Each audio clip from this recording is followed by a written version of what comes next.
لله رب العالمين وصلى الله على سيد الأنبياء والمرسلين وعلى جميع الأنبياء والمرسلين وعلى الملائكة المقربين وعلى آله وأصحابه أجمعين. إن الله وملائكته يصلون على النبي يا أيها الذين آمنوا صلوا عليه وسلموا تسليما. اللهم صل وسلم وبارك على حبيبك سيدنا محمد وعلى آله وأصحابه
أجمعين.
شہادت کا اعلیٰ مقام پائے تو ہمارے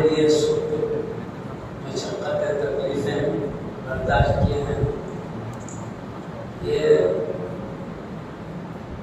ہماری شکر گزاری ہے کہ ہم ان پاکیزہ ہستیوں کو کبھی نہیں بھولتے، ہمیشہ ان کے پاکیزہ ذکر سے اپنے محفلوں، اپنے گھروں، اپنے قلوب کو منور کرتے رہتے ہیں۔ یہ اللہ کی طرف سے ہماری سعادت بن گئی۔ میں آپ کو شہادت کے معاملے میں تھوڑا سا قصہ شہادت کے خبر پیش آیا، اس کا بارے گرون مختصر طور پر عرض کرتا ہوں۔ اس کے ساتھ عنوان کے مطابق کچھ صحابہ کرام رضوان اللہ علیہم نہیں کرے ذکر شریف کرنے کا مطلب آتا ہے۔ یزید ملک شام کی حکومت کو اپنایا، ملک شام کے تخت پر بیٹھا اور اپنے بادشاہ ہونے کا اعلان کیا، اپنے حاکم ہونے کا اعلان کیا۔ تو مکہ والوں نے نہیں مانا، مدینہ والوں نے نہیں مانا، عراق والوں نے نہیں مانا، ملک شام والے نے۔ تو یزید چاہتا تھا کہ مکہ والے بھی مجھے اپنا حاکم مانے، مدینہ والے بھی حاکم مانے، عراق والے بھی، ساری نبی کی امت اسے حاکم مانے، بادشاہ مانے۔ اس کے لیے اس نے سوچا ان کو منوانے کا بہترین طریقہ کیا ہے۔ تو دیکھا اس وقت روئے زمین کا حضرت سیدنا امام حسین رضی اللہ تعالیٰ عنہ کے برابر کوئی عظمت و عزت والی ہستی موجود نہیں۔ ان کا خاندان بھی انتہائی اونچا گھرانہ ہے۔ یہ حبیب پاک کے عظمت و عزت والے نواسے ہیں۔ علمی اعتبار سے بھی اس وقت روئے زمین پر کوئی کم مد مقابل اور ہمسر نہیں ہے، نہ زہد و تقویٰ میں کوئی ان کا برابر کا ہے۔ یہ وہ بے مثال ہستی ہے، ساری امت کی نظریں ان پر پڑی ہوئی ہیں کہ یہ جدھر رخ پھیر دیں پوری امت ادھر پلٹ جائے۔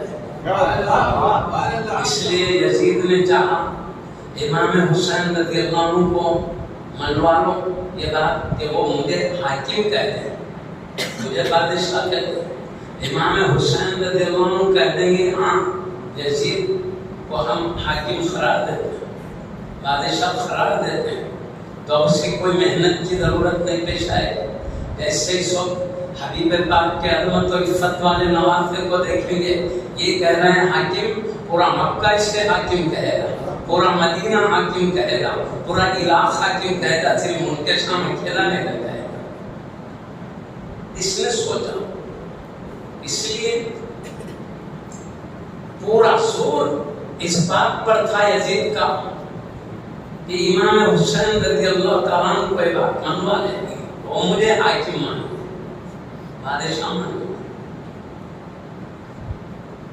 تو جب یہ بات حضرت سیدنا امام حسین رضی اللہ تعالیٰ عنہ تک آئی تو آپ نے دیکھا کہ یزید دین کے لیے خطرہ ہے، امت مصطفیٰ کے لیے خطرہ ہے، یہ دین سنبھال نہیں سکے گا، امت کو سنبھال نہیں سکے گا۔ اس کے ہاتھ میں اگر حکمرانی دے دی جائے پورا دین برباد ہو کر رہ جائے گا، امت تباہ ہو کر رہ جائے گی۔ کیوں؟ تاریخ کی کتاب ابن اثیر رحمۃ اللہ علیہ کی تاریخ کامل میں لکھا ہے کہ یزید تاریخ صلاۃ تھا، نمازوں کو چھوڑ دیا کرتا تھا، شارب خمر تھا، شراب پیا کرتا تھا،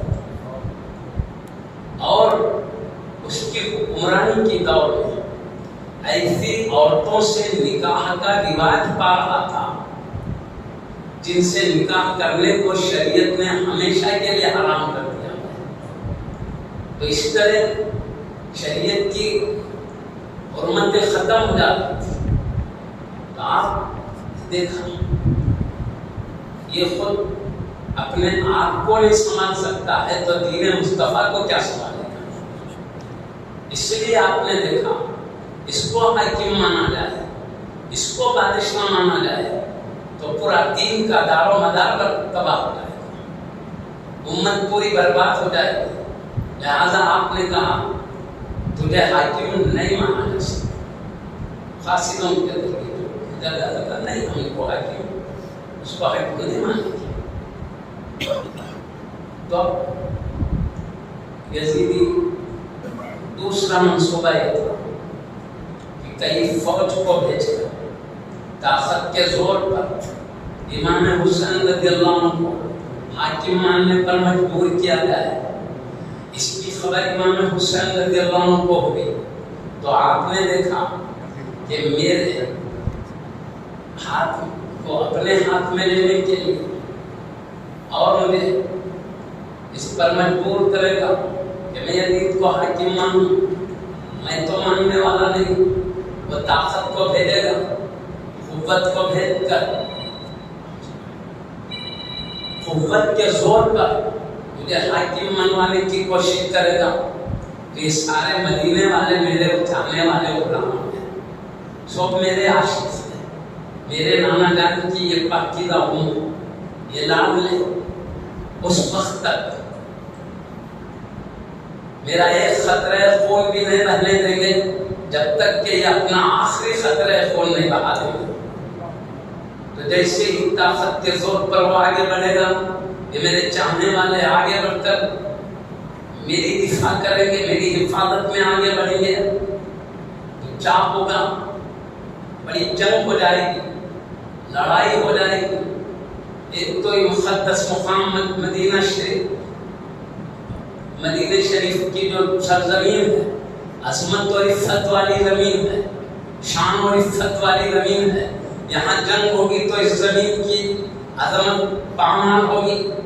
پھر اس کے بعد کئی میرے چاہنے والے لاڈلے عاشق شہید ہو جائیں گے تو ان کی بیویاں بیوہ ہو جائیں گی, ان کے بچے یتیم ہو جائیں گے. یہ خود کئی تکلیفیں زخم سہتے ہوئے شہادت کے مرتبے پائیں گے, اور ان کے شہادت کے بعد ان کی بیویوں کو مصیبتیں آ جائیں گی, یہ بیوہ ہو جائیں گی, ان کی زندگیاں پریشان کن ہو جائیں گی, ان کے بچے یتیم ہو جائیں گے. ان کے بچوں کی نگاہ رکھنے والا جو ماں باپ جس طرح محبت کی نظر کے ساتھ پرورش کر سکتے ہیں وہ پیار سے محروم ہو جائیں گے. تو ان پر بھی مصیبت ہوگی, ان کے بیوی بچوں پر بھی مصیبت ہوگی. لہذا آپ کی امت کے ساتھ محبت نے اس بات پر مجبور کیا کہ مجھے امت کو بچانا ہے مصیبتوں سے, ان کو مصیبتوں آفتوں سے سنبھال لینا ہے. تو آپ نے ارادہ کیا میں خود مدینہ چھوڑ کر مدینہ شریف سے مکہ شریف چلے جاؤں تو یہاں سارا مکے والے محفوظ ہو جائیں گے اور مدینہ شریف کی سرزمین کی عظمت بھی سلامت رہے گی. اس خیال سے آپ نے مدینہ شریف سے مکہ شریف سفر کرنے کا عزم فرمایا. تو مکے سے مدینہ جانا, مدینہ شریف سے مکہ کو چلے جانا کوئی معمولی بات نہیں تھی, اس لیے کہ مدینہ شریف میں حبیب پاک رہتے ہیں, امام حسین رضی اللہ عنہ کے نانا جان رہتے ہیں. آپ نے دیکھا اب مجھے امت کو بچانے کے لیے مدینہ چھوڑنا پڑ رہا ہے تو میرے نانا جان کا دربار بھی چھوڑ جائے گا, نانا جان سے بھی دور ہو جاؤں گا. یہ حبیب پاک سے جدائی کا جو غم تھا وہ ناقابل برداشت تھا. آپ اسی مصیبت و غم میں اللہ کے حبیب صلی اللہ علیہ وسلم کی بارگاہ میں رونق حاضر ہوئے. حاضر ہونے کے بعد اپنے نانا جان رسولوں کے سردار اللہ کے عظمت اور عفت والے حبیب حضرت سیدنا محمد رسول اللہ صلی اللہ علیہ وسلم کی بارگاہ میں معروضہ پیش کرتے ہیں.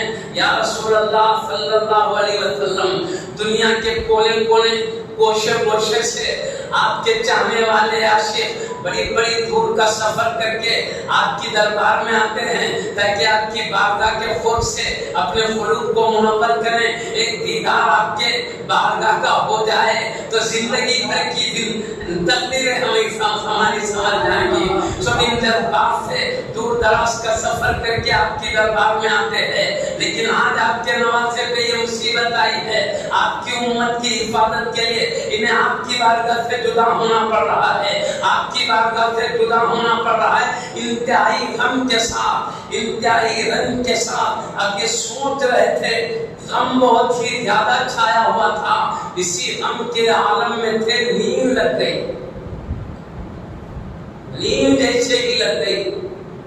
خواب میں دیکھ رہے ہیں محمد رسول اللہ صلی اللہ علیہ وسلم اور اپنے پیارے نواسے کے غم کو دور کرنے کے لیے جو نبی جو رسول سارے عالم کے غموں کو دور کرنے والے ہیں، وہ اپنے نواسے کے غم کو کہاں برداشت کر سکتے ہیں. آقا نے خواب میں رونق افروز ہو کر کہا، میرے پیارے لاڈلے نواسے، تمہیں زیادہ غم کرنے کی ضرورت نہیں ہے. تم اس غم میں مبتلا ہو کہ مجھ سے جدائی ہو رہی ہے، ایسا نہیں ہے، بلکہ ہمارے قریب حاضر ہونے کا وقت بہت قریب آ چکا. بہت جلد تم ہم سے ملنے والے ہو، تم اپنے ابا امی سے ملنے والے ہو. تمہاری یہ جدائی کا وقت نہیں ہے، بہت قریب تم ہماری بارگاہ میں حاضر ہونے والے ہو. یہ خواب تھا. اچانک کی نیند سے بیدار ہوئے تو آپ سمجھ گئے یہ خواب میں اشارہ ہے میری شہادت کی طرف. کیونکہ میں شہید ہوں گا تو پہلے حبیب پاک کی دربار میں حاضر ہوں گا اور ابا امی کی بارگاہ میں حاضر ہوتے ہوئے عرش الہی تک مجھے پرواز ہوگی. اس لیے یہ خواب پڑھنے کے بعد آپ سمجھ گئے شہادت قریب ہے اور میری روح میرے نانا جان کی بارگاہ میں حاضر ہونے والی. میں شہادت کے بعد میرے ابا امی کی بارگاہ میں حاضر ہونا ہے، بڑے بڑے ہستیوں کے پاس ہونا ہے. آپ کو اطمینان وہ غم جدائی کا تو اس کے بعد آپ نے سفر مکمل کیا، اپنے خاندان کے اہم افراد کو ساتھ رکھا تاکہ مکہ شریف چلے جائے. تو اب مکہ شریف مدینہ سے چلے جا رہے ہیں. یہ بھی کوئی معمولی سفر نہیں ہے، یہ کوئی جہاز میں ان کے گھنٹہ بھر میں مکہ سے مدینہ پہنچنے کا معاملہ نہیں ہے. اور یہ ریتیلا میدان ہے، راستوں میں کوئی باغ نہیں ہے جہاں سے کوئی میوے وغیرہ کھا لیتے گزر جاتے. وہ راستہ بھر چشمے نہیں ہے، ٹھنڈے پانی پیتے ہوئے میٹھے پانی پیتے ہوئے گزر جاتے ہیں، بلکہ وہ ریتیلا چٹیل میدان ہے جہاں کوئی درخت کے سائے بھی نہیں ہے. چلتے چلتے کوئی تھوڑی دیر کسی درخت کی چھاؤں میں بیٹھ جائیں، کچھ راحت حاصل کریں، بلکہ چٹیل ریتیلا میدان کی میدان ہے، ہر طرف ریتیلا میدان ہے. آپ دیکھیے ریتیلا میدان، دھوپ نکلے گی تو اس کی شدت درخت کی انتہائی سخت ہو، اور پھر سفر کے دوران ہوائیں چلیں گی تو وہ ریت کو لے کر اڑے گی. ایک تو گرم ریت، ایک تو ریت کی تکالیف، پھر گرم ہواؤں کی تکالیف.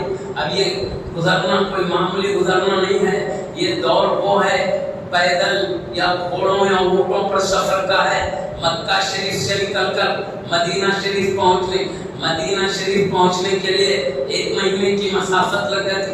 اس طرح چلتے ہوئے اب وہ معمولی نہیں ہے، لیکن آپ جانتے ہیں یہ سفر کے سارے مشقت کھیلنا پڑے گا، سارے مشکلات سے گزرنا پڑے گا. لیکن اس کے باوجود آپ امت کی راحت کے لیے، تاکہ امت مصیبت سے بچ جائے، امت تکلیف سے بچ جائے، امت کی تکلیف سے بچانے کے لیے آپ اپنی تکلیف کو گوارا کر رہے ہیں، امت کی راحت کے لیے آپ اپنی راحت کو قربان کرتے ہوئے اب مدینہ شریف سے نکل کر اب مکہ شریف چلے جاتے ہیں. انتہائی تکلیف دہ مشکلات سے بھرے ہوئے سفر سے آپ گزرتے ہوئے مکہ شریف پہنچے. مکہ شریف پہنچ کر ابھی چین سے وہاں پر رہے بھی نہیں، کوفیوں کے خط شروع ہوئے. کوفی خط لکھتے ہیں، یا امام آپ تشریف لائیے، ہمارا دین بچائیے، اسلام کی تعلیم دیجیے، دین کا درس سکھائیے، قرآن پاک کو سکھائیے. وہ جانتے تھے یہ نبیوں کے امام کے شہزادے ہیں، ان کے گھرانے کے پرورش یافتہ ہیں، جہاں سے سارے عالم کو، سارے کائنات کو شریعت کا درس ملا ہے. ساری کائنات گمراہی، شرک و کفر کے اندھیریوں میں ڈوبی ہوئی تھی. یہی وہ گھرانہ ہے جہاں سے اسلام کے اجالے مشرق سے مغرب تک پھیلے ہیں، شمال سے جنوب تک پھیلے ہیں. اسی گھرانے کے تربیت یافتہ شہزادے ہیں. ان کی نگاہ میں ہم اپنی اخروی زندگی کو بہتر سے بہتر بنا سکتے ہیں، شریعت کے موافق اپنی زندگی کو ڈھال سکتے ہیں. لہذا خطوں پہ خط لکھنے لگے، یا امام تشریف لائیے، ہماری دینی رہنمائی کیجیے. جب بہت خطوں کی بہتات ہو گئی، کثرت ہو گئی، تو آپ نے سوچا یہ میرے کاندھے پر شرعی ذمہ داری ہے. امت چاہتی ہے دین سیکھے، اسلام کو سمجھے، قرآن کے احکام پر عمل کرے. اس لیے آپ نے عزم کیا مکے سے پھر مدینہ شریف سفر کرنے کا. اس وقت بڑے بڑے مدینہ میں سب مکہ شریف میں، مدینہ سے مکہ تشریف لے گئے تھے. اب مکہ میں کوفہ سے خطوط آ رہے ہیں، خصوصاً کیا ہدایت فرمائیے، رہنمائی فرمائیے. تب آپ مکے سے کوفہ جانے کی تیاری کر رہے ہیں. جب آپ نے کوفہ کی تیاری شروع کی، بڑے بڑے درجے کے صحابہ تشریف لائے، حاضر ہو کے خدمت عالی مقام رضی اللہ عنہ میں عرض کرنے لگے، یا سیدی آپ مکہ شریف چھوڑ کر عراق مت جائیے، آپ ہم میں رہیے. تو کہا کوفہ والے خصوصاً مجھے بلا رہے ہیں تاکہ دین کا درس سیکھے، اسلام کو سمجھے، قرآن کے احکامات کو جانے. میرے اوپر شرعی ذمہ داری ہے، میرا جانا ضروری ہو چکا ہے، کیونکہ یہ مجھے معلومے کر کر کے بلا رہے ہیں. تو ان بڑے بڑے درجے کے صحابہ رضی اللہ عنہ اجمعین نے عرض کیا، یا سیدی ان لوگوں کا کوئی بھروسہ نہیں ہے، کبھی بھی آپ کے ساتھ بے وفائی کر سکتے ہیں، بلکہ خطوط خود دھوکہ بھی ہو سکتے ہیں. اس لیے یہ دھوکے کے جہاں امکانات ہے، ایسی جگہ آپ پر کوئی ذمہ داری نہیں ہوگی، کیونکہ ہمیں ڈر ہے کہ یہ بلا کر کہیں آپ کو مصیبت میں نہ پھنسا ڈالیں. تو آپ نے ایک طرف شرعی ذمہ داری آتی تھی، دوسری طرف ان صحابہ کرام کو سمجھانا تھا. اس کے لیے ایک آپ نے طریقہ نکالا. آپ نے کہا ٹھہرو، میں ان کوفیوں کو جنہوں نے خط لکھ کر بلا رہے ہیں ان کے پہلے جذبات کا امتحان لے لوں گا. کیا ان کا واقعی سچا جذبہ ہے یا صرف مجھے دھوکہ دے کر مصیبتوں میں پھنسانا چاہتے ہیں؟ میں ایسا کرتا ہوں، میرے چچیرے بھائی حضرت مسلم بن عقیل رضی اللہ عنہ کو بھیج کر وہاں کے حالات معلوم کروا لیتا ہوں. اگر معلومات مجھے یہ آئے کہ بالکل سچے اس کو محبت میں آپ کو بلایا جا رہا ہے، دینی سچا جذبہ یہ لوگ رکھتے ہیں، یہ خبر مجھے بھیج دیں، یہ اطلاع میرے چچیرے بھائی بھیج دیں، تو میں رہنمائی کرنے چلے جاؤں گا. یہ عزم کے ساتھ آپ نے حضرت سیدنا حضرت سیدنا مسلم بن عقیل رضی اللہ تعالیٰ عنہ کو عراق بھیج دیا. آپ وہی ہولناک سفر پہلے ہی کہہ دیا، یہ وہ تکلیف دہ سفر ہے، لیکن امت کی نجات و کامیابی کی فکر میں، ان کی دنیا اور آخرت سنبھالنے کے لیے یہ نبی کے خاندان کے شہزادے چلے جا رہے ہیں. مصیبت زدہ سفر طے کرتے ہوئے، سفر کے مشکلات کو کلیجے سے لگاتے ہوئے آگے بڑھتے چلے گئے، یہاں تک کہ عراق پہنچے. وہاں کوفہ پہنچ گئے. پہنچنے کے بعد لوگوں نے کافی استقبال کیا، اور آپ نے بتا دیا امام حسین رضی اللہ عنہ نے مجھے بھیجا اپنا نائب جانشین بنا کر. تو یہ سن کر ہزاروں کی تعداد میں لوگوں نے آپ کے دستے مبارک پر اپنا ہاتھ رکھ کے امام حسین رضی اللہ عنہ کی غلامی کا عہد کیا. آپ کے ہاتھ میں ہاتھ رکھ کے کہتے ہیں کہ ہم امام حسین رضی اللہ عنہ کی غلامی کا عہد کرتے ہیں، ہم دل سے آپ کی غلامی کا وعدہ کرتے ہیں، ہم وعدہ کرتے ہیں کہ آپ جو بھی شریعت کے احکام دیں گے ہم سچے دل سے عمل کریں گے۔ یہ عہد کا سلسلہ جاری رہا یہاں تک کہ صبح سے شام تک ہزاروں لوگ آپ کی غلامی میں داخل ہو گئے۔ ابھی سروں کا سمندر کی طرح موجیں مارتا ہوا ایک لوگوں کا مجموعہ تھا۔ اس پر معلوم ہو رہے تھے کہ سمندر کی موجیں ادھر تک نظر جا رہی ہیں لوگ، تو آپ نے یہ جذبات کو دیکھا، ادھر اعلان کر دیا کہ اب رات ہو رہی ہے، آپ لوگ اپنے اپنے گھر چلے جاؤ، پھر کل صبح پھر دوبارہ بیعت کا سلسلہ رہے گا، جب تک کہ تم لوگوں کے آخری آدمی تک بیعت نہیں ہوگی ہم یہ سلسلہ جاری رکھیں گے۔ اس وقت آپ لوگ گھروں کو چلے جاؤ، بھجا دیا۔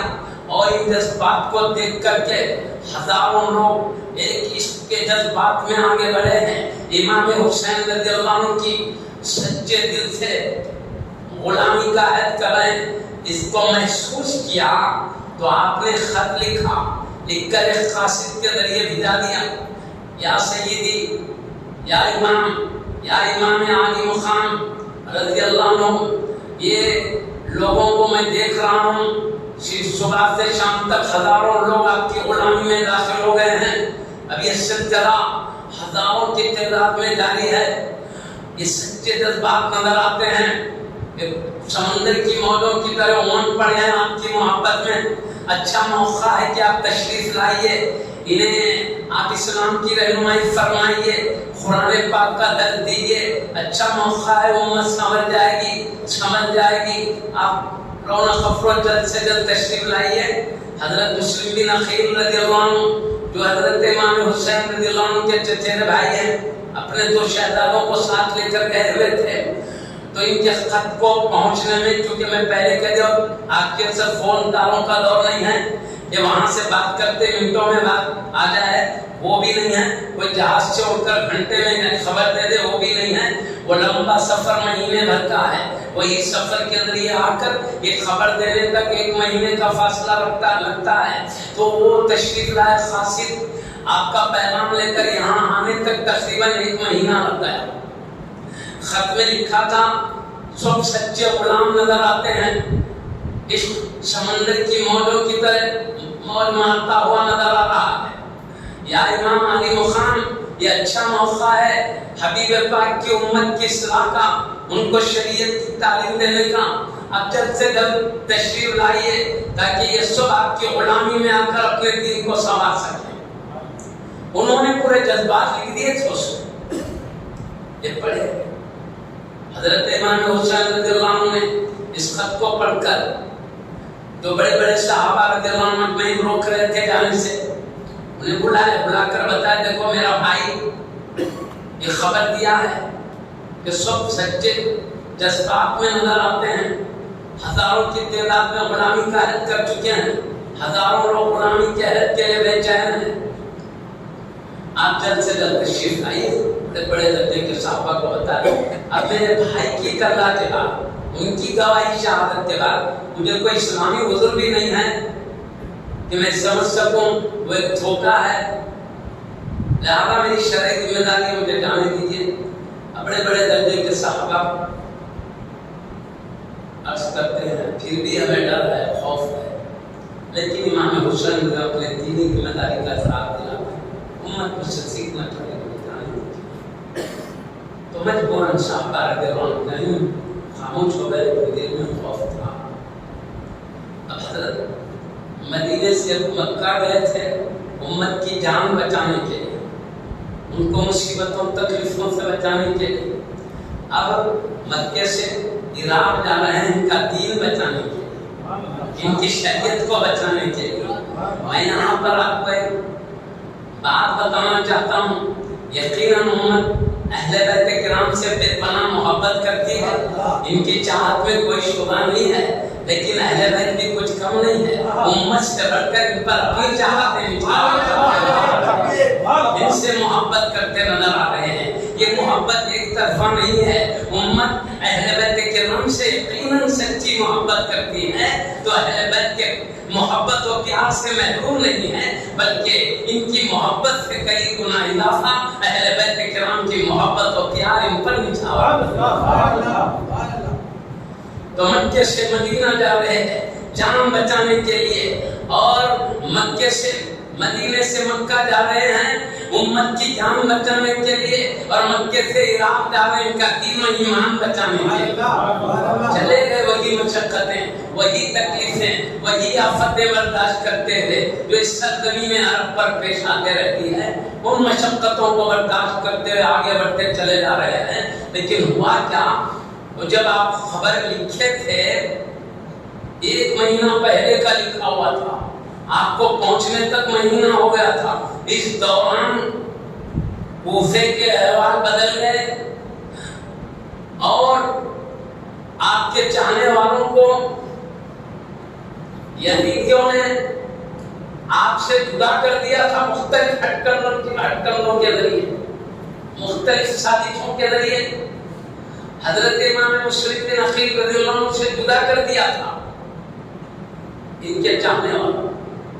اور یہی نہیں بلکہ آپ کو دھوکہ دے کر ظلماً انتہائی شفاقی کے ساتھ شہید بھی کر دیا ہے۔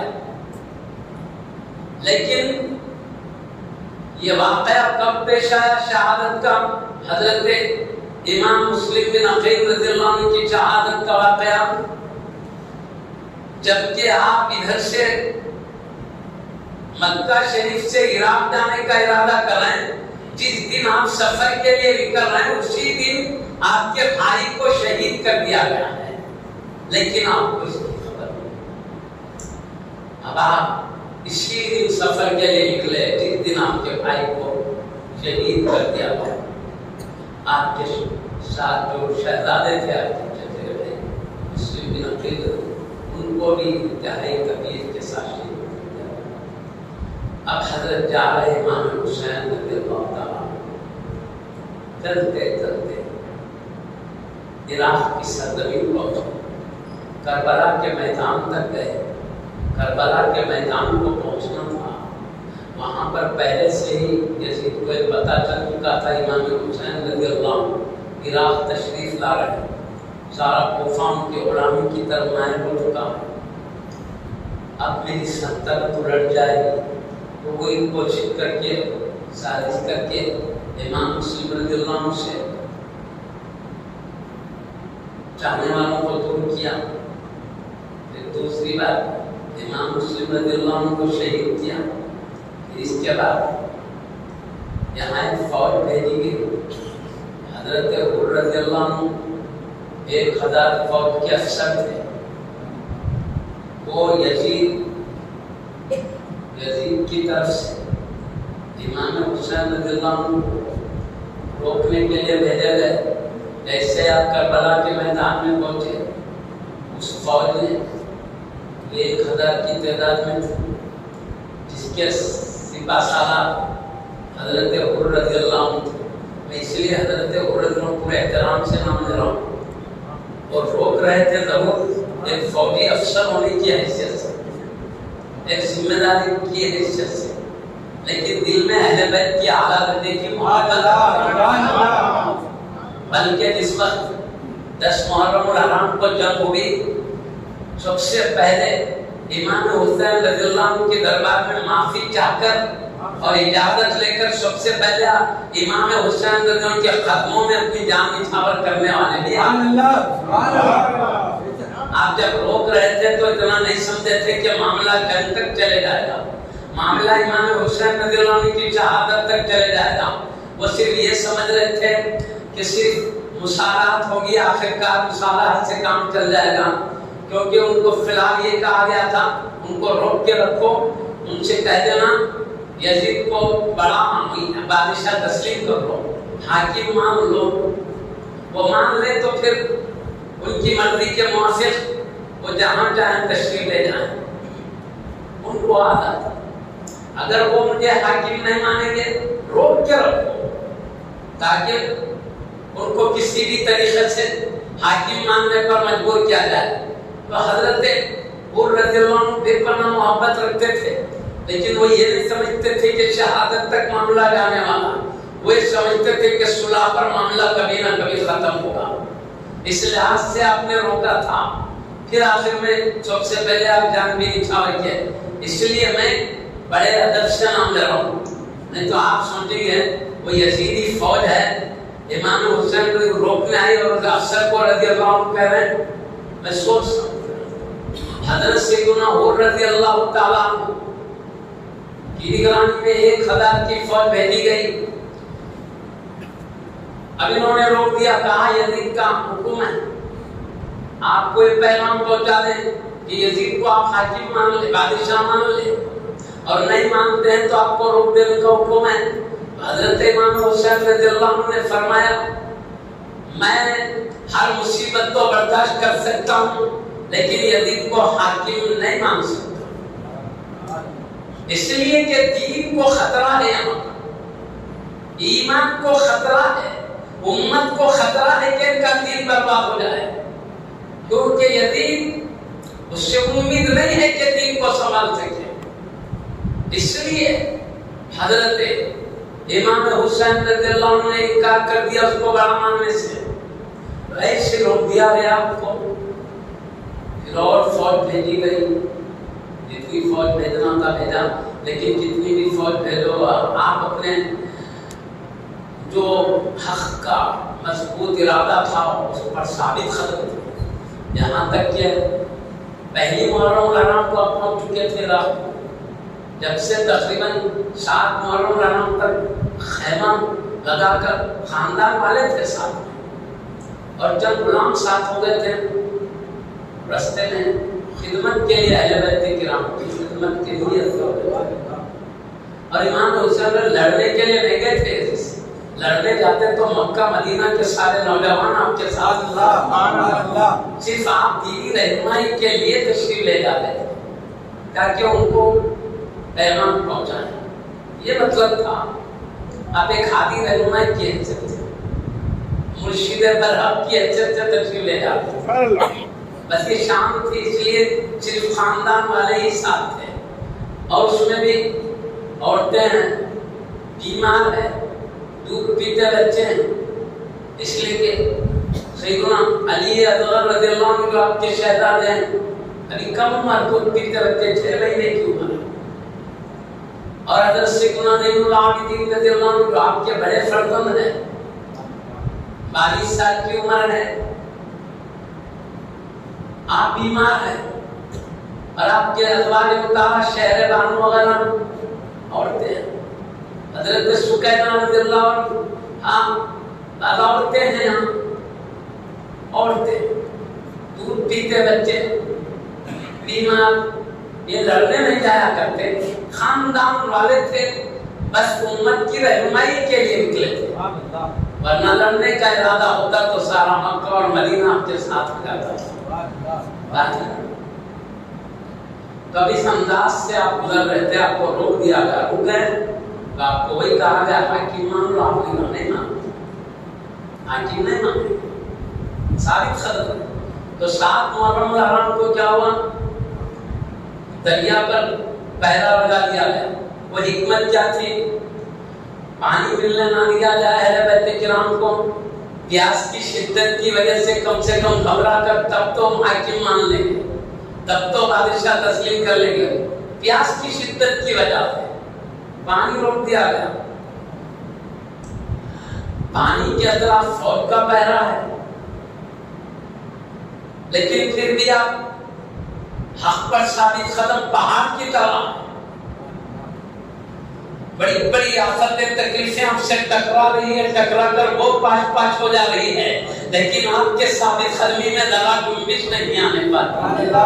اللہ پاک نے وہ اعلیٰ حوصلہ و عزم عطا فرمایا تھا حبیب پاک کے نواسے کو، کیوں تھے حبیب پاک کے نواسے، تھے حیدر کرار کے شہزادے، تھے حبیب پاک کی لاڈلی بیٹی سیدہ فاطمہ الزہرا رضی اللہ عنہا کے جنبش نہیں دے سکتی۔ آپ تھوڑی امت کے ساتھ ساری قدم ہے، پیاس کو بھی برداشت کر رہے ہیں، نہ تیر و تلوار کا خوف آپ کے ہمت میں خلل ڈال سکتا ہے، نہ پانی کے روک کر پیاس آپ کو خلل ڈال سکتا ہے، اب پھر بھی ثابت قدمی نظر آتے ہیں، اسی حال پر آپ قائم رہے یا صرف بقدر ضرورت کربلا کا واقعہ کرا۔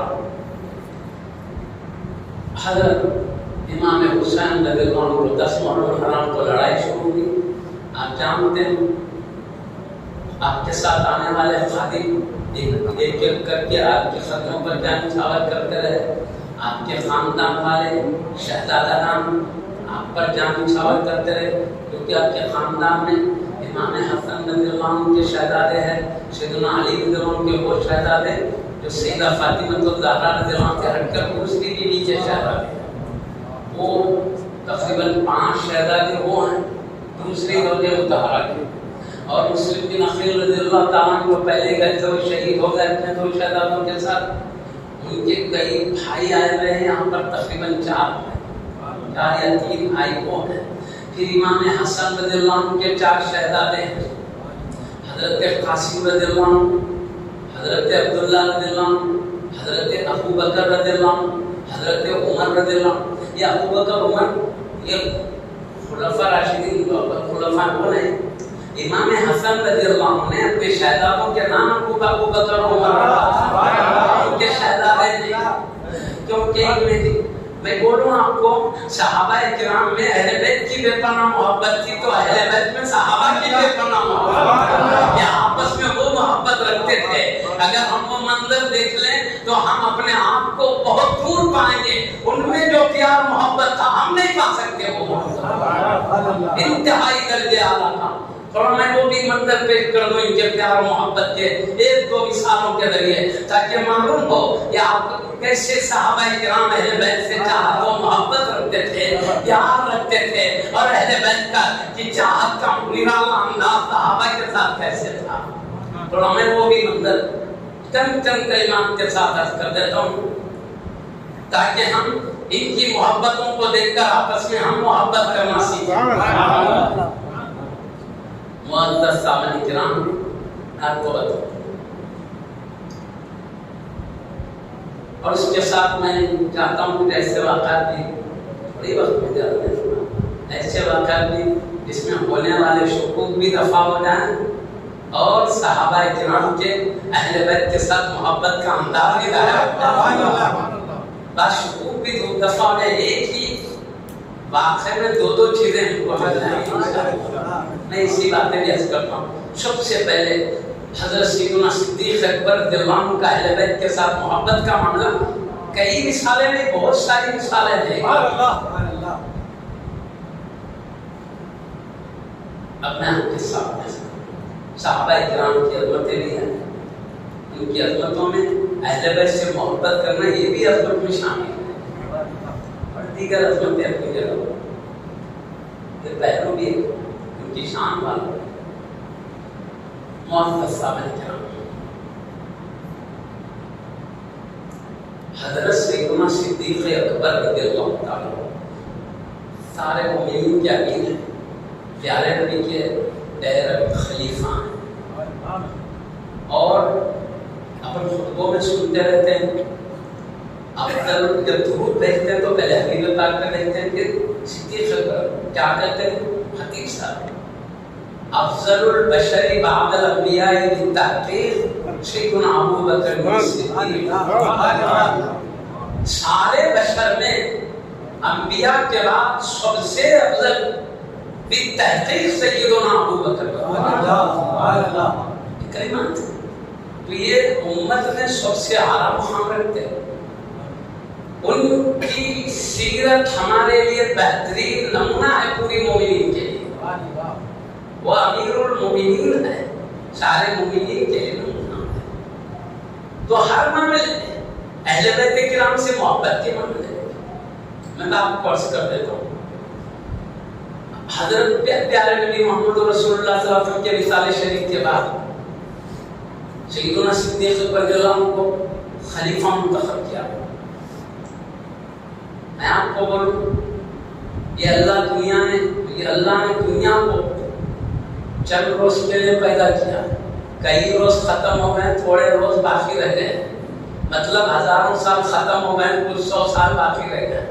اس کے بعد یہ دنیا نہیں رہے گی، یہاں کے جھاڑ پہاڑ کچھ بھی نہیں رہیں گے، ختم ہو جائیں گے کچھ روز، چلے گا محشر کا میدان ہوگا، حساب و کتاب ہوگا، پل صراط سے گزر کر اس کو جہنم میں جانا جائے گا، جو بچ کر نکل جانا جنت میں جائے گا، پھر جہنم میں جانے والا گیا تو کچھ ادھر ہی رہے گا، کچھ نکل کر پھر آئے گا، یہ الگ بات ہے۔ اب وہاں جائیں گے جنت میں تو ہمیشہ رہنا ہے، ہمیشہ رہنا، وہ ختم ہونا نہیں ہے، دنیا کی طرح ختم ہونے کی جگہ یہاں کیا 60-70 سال رہے، بلا لیتا ہے 100 سال، 120 سال، 150 سال۔ اس امت میں تو اتنا لمبی عمر نہیں ہو، پہلے ہوتی تھی 300 سال 500 سال، بس تھوڑی تھوڑی عمر اس کی رہ گئی امت کی، اتنے دن رہنا چلے جانا، اتنے دن رہنا چلے جانا، ہویا اتنے دن میں اس کی زندگی ختم، برزخ کی شروع۔ قیامت آئے گی تو پوروں کے لیے برزخ ملے گا، لیکن ان سے پہلے جس کی موت آ رہی ہے وہ برزخ میں جاتے جانا۔ برزخ سے مراد دنیا کی زندگی، محشر کے میدان کے بیچ کی زندگی ہے نا، ختم۔ اتنی تھوڑی زندگی ہے بس، وہ ہمیشہ کی زندگی، کروڑوں کھربوں سال گزر رہے ہیں جنت میں، ختم ہونے والے، ہمیشہ ہمیشہ کے لیے، کبھی فنا نہیں ہوگی۔ جنتوں کو کبھی جنت سے نہیں نکالا جائے گا، وہ ہمیشہ کی ہے۔ تو اے اللہ، وہاں ہمیشہ کی جگہ ہے، ہمارے جد امجد کو، سیدنا آدم علیہ السلام کو وہی پیدا کیا، ہماری دادی جان کو جو جدہ کریمہ ہے سیدہ حوا رضی اللہ عنہ وہی پیدا کیا۔ کاش تو سب ان کی اولاد کو وہی پیدا کر دیتا تو یہ دنیا کی مصیبتیں کیوں دے گی؟ اللہ ایسا کیوں نہیں کیا؟ وہی پیدا کر دیتا، جب بھلانا ہی ہے، جب بھلانا ہی ہے بھیجا، کوئی زندگی دیا بھلاتے جا، جب بھلانا ہی ہے تو بھیجا کیوں؟ وہی کیوں نہیں پیدا کیا؟ تو اس کا جواب یہی ہے، دنیا کی زندگی آزمائش کے لیے بنائی گئی، امتحان کے لیے۔ دیکھیں کون اچھا کام کرتا ہے۔ ہم جنت ایک نہیں بنائے، کئی درجے رکھے ہیں، کسی کو کچھ درجے میں، کسی کو بڑے درجے میں، کسی کو اور بڑے درجے میں ڈالیں گے، اعتراض کریں گے اللہ ان کو اتنے بڑے درجے دیا، ہم کو اتنے نیچے کے درجے کیوں دیا؟ تو اللہ نے یہ بتانے کے لیے تھا، دنیا میں جاؤ دیکھ لو تم کتنے درجے کا کام کرتے ہو، میرے دوست کتنے بڑے درجے کا کام کرتے ہیں، تاکہ میں اس لیے دنیا میں بھیجا ہے، کچھ عمل دیکھ کے امتحان کرتا ہوں، تم اپنا بھی عمل دیکھو، میرے بڑے درجے والوں کا بھی عمل دیکھو، تاکہ دیکھ کر آؤ، میں ان کو بڑے درجے دیتے رہوں گا، تم کو اعتراض کی گنجائش باقی نہیں رہے گی، اس لیے میں اپنا عدل بتانے کے لیے تمہیں بھیجا ہوں۔ ان کو بڑے درجے دے رہا ہوں، وہ تم میں بہت آگے نکل گئے ہیں، تمہیں ایک کم درجہ ہے، تم سستی کر کے پیچھے پیچھے رہ گئے ہو۔ تو یہ دنیا صرف امتحان کے لیے بنائی، آپ میں تھوڑی دیر بیچ میں سمجھنے کے لیے کربلا سے یہ واقعہ سے چھوڑو۔ اللہ کا قرآن میں فرماتا ہے تبارک الذی بیدہ الملک وہو علی کل شیء قدیر، برکت والی ہے وہ ذات جس کے قبضے میں سارا، وہو علی کل شیء قدیر، وہ ہر چیز پر قدرت رکھتا ہے۔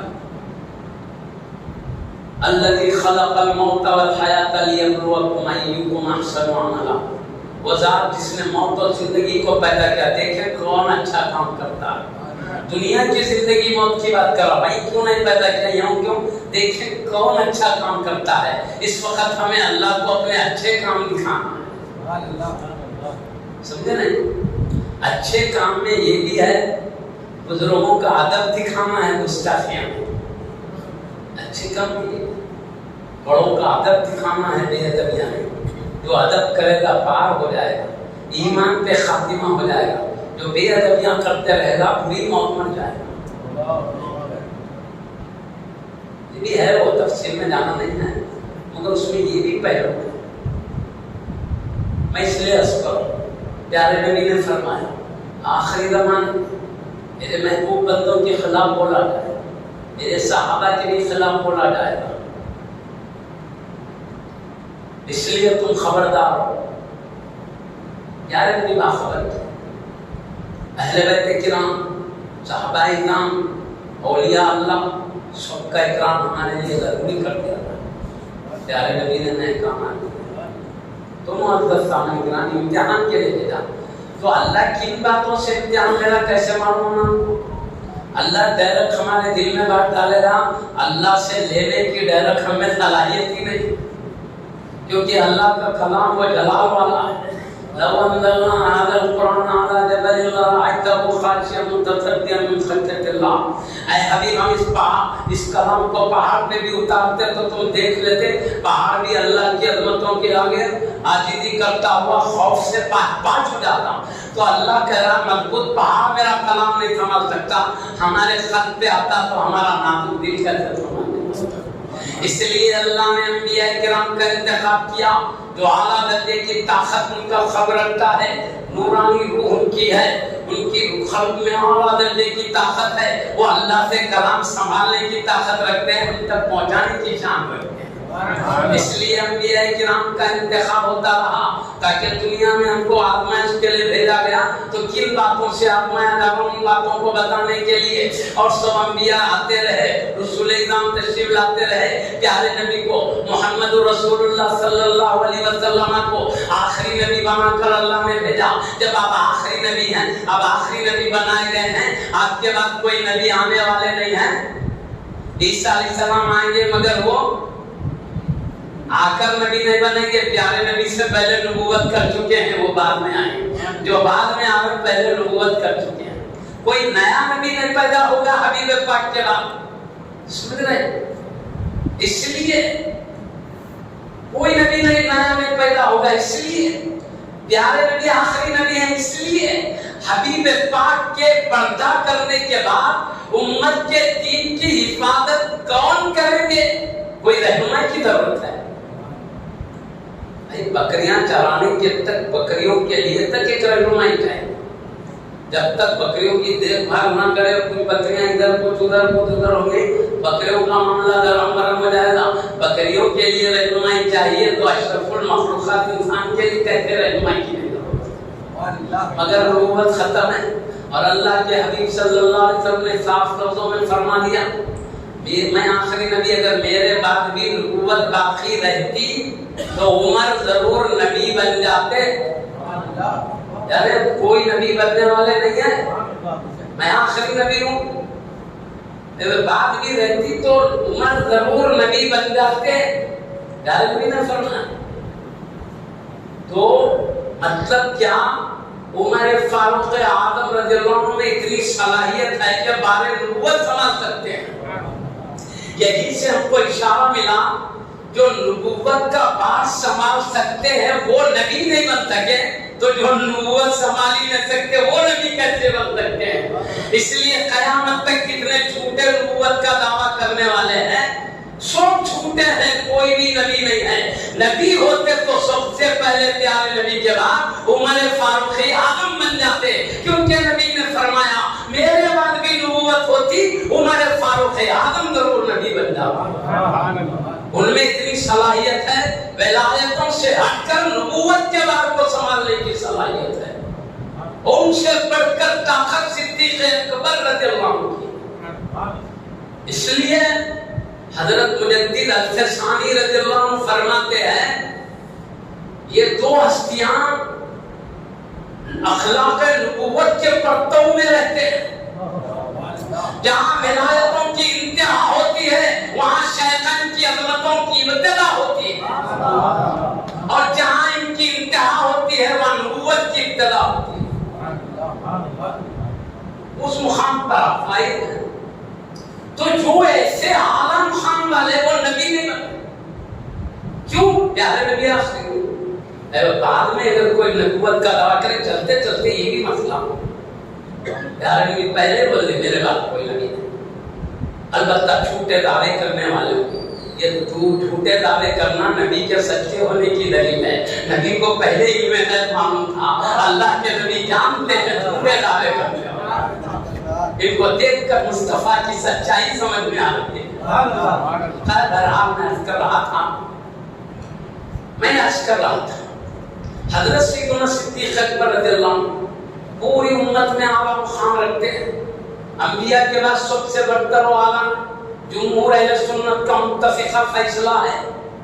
اب آپ کی اہل بیت کرام کے ساتھ محبت ساری امت کے لیے ایک نمونہ ہے. حضرت سیدنا صدیق اکبر رضی اللہ عنہ کو خلیفہ منتخب کیا گیا. وجہ میں بتا دیا کوئی نبی پیدا ہونے والے نہیں ہیں, امت کو سنبھالنے کے لیے نبی نہیں ہے, خلافت شروع ہو رہی ہے. سیدنا صدیق اکبر رضی اللہ تعالیٰ متفقہ طور پہ خلیفہ مقرر ہوئے, مگر اتفاق سے جہاں آپ کے خلافت کو سب مان رہے تھے آپ خلیفہ ہیں, اس محفل میں حضرت سیدنا علی مرتضی حیدر کرار رضی اللہ عنہ جلوہ فکر نہیں تھے. اس محفل میں پیارے نبی کے پردہ فرمانے کے بعد سیدنا صدیق اکبر رضی اللہ تعالیٰ کو سب خلیفہ تسلیم کر رہے تھے. مختلف باتیں پیش آئی, وہ سو بولنے کا وقت نہیں ہے, برات سب نے خلیفہ, لیکن سیدنا علی مرتضی اس محفل میں نہیں تھے. اور انہوں نے بعد میں بھی آپ کو پتہ نہیں چلا کہ سب نے آپ کو خلیفہ مانا ہے.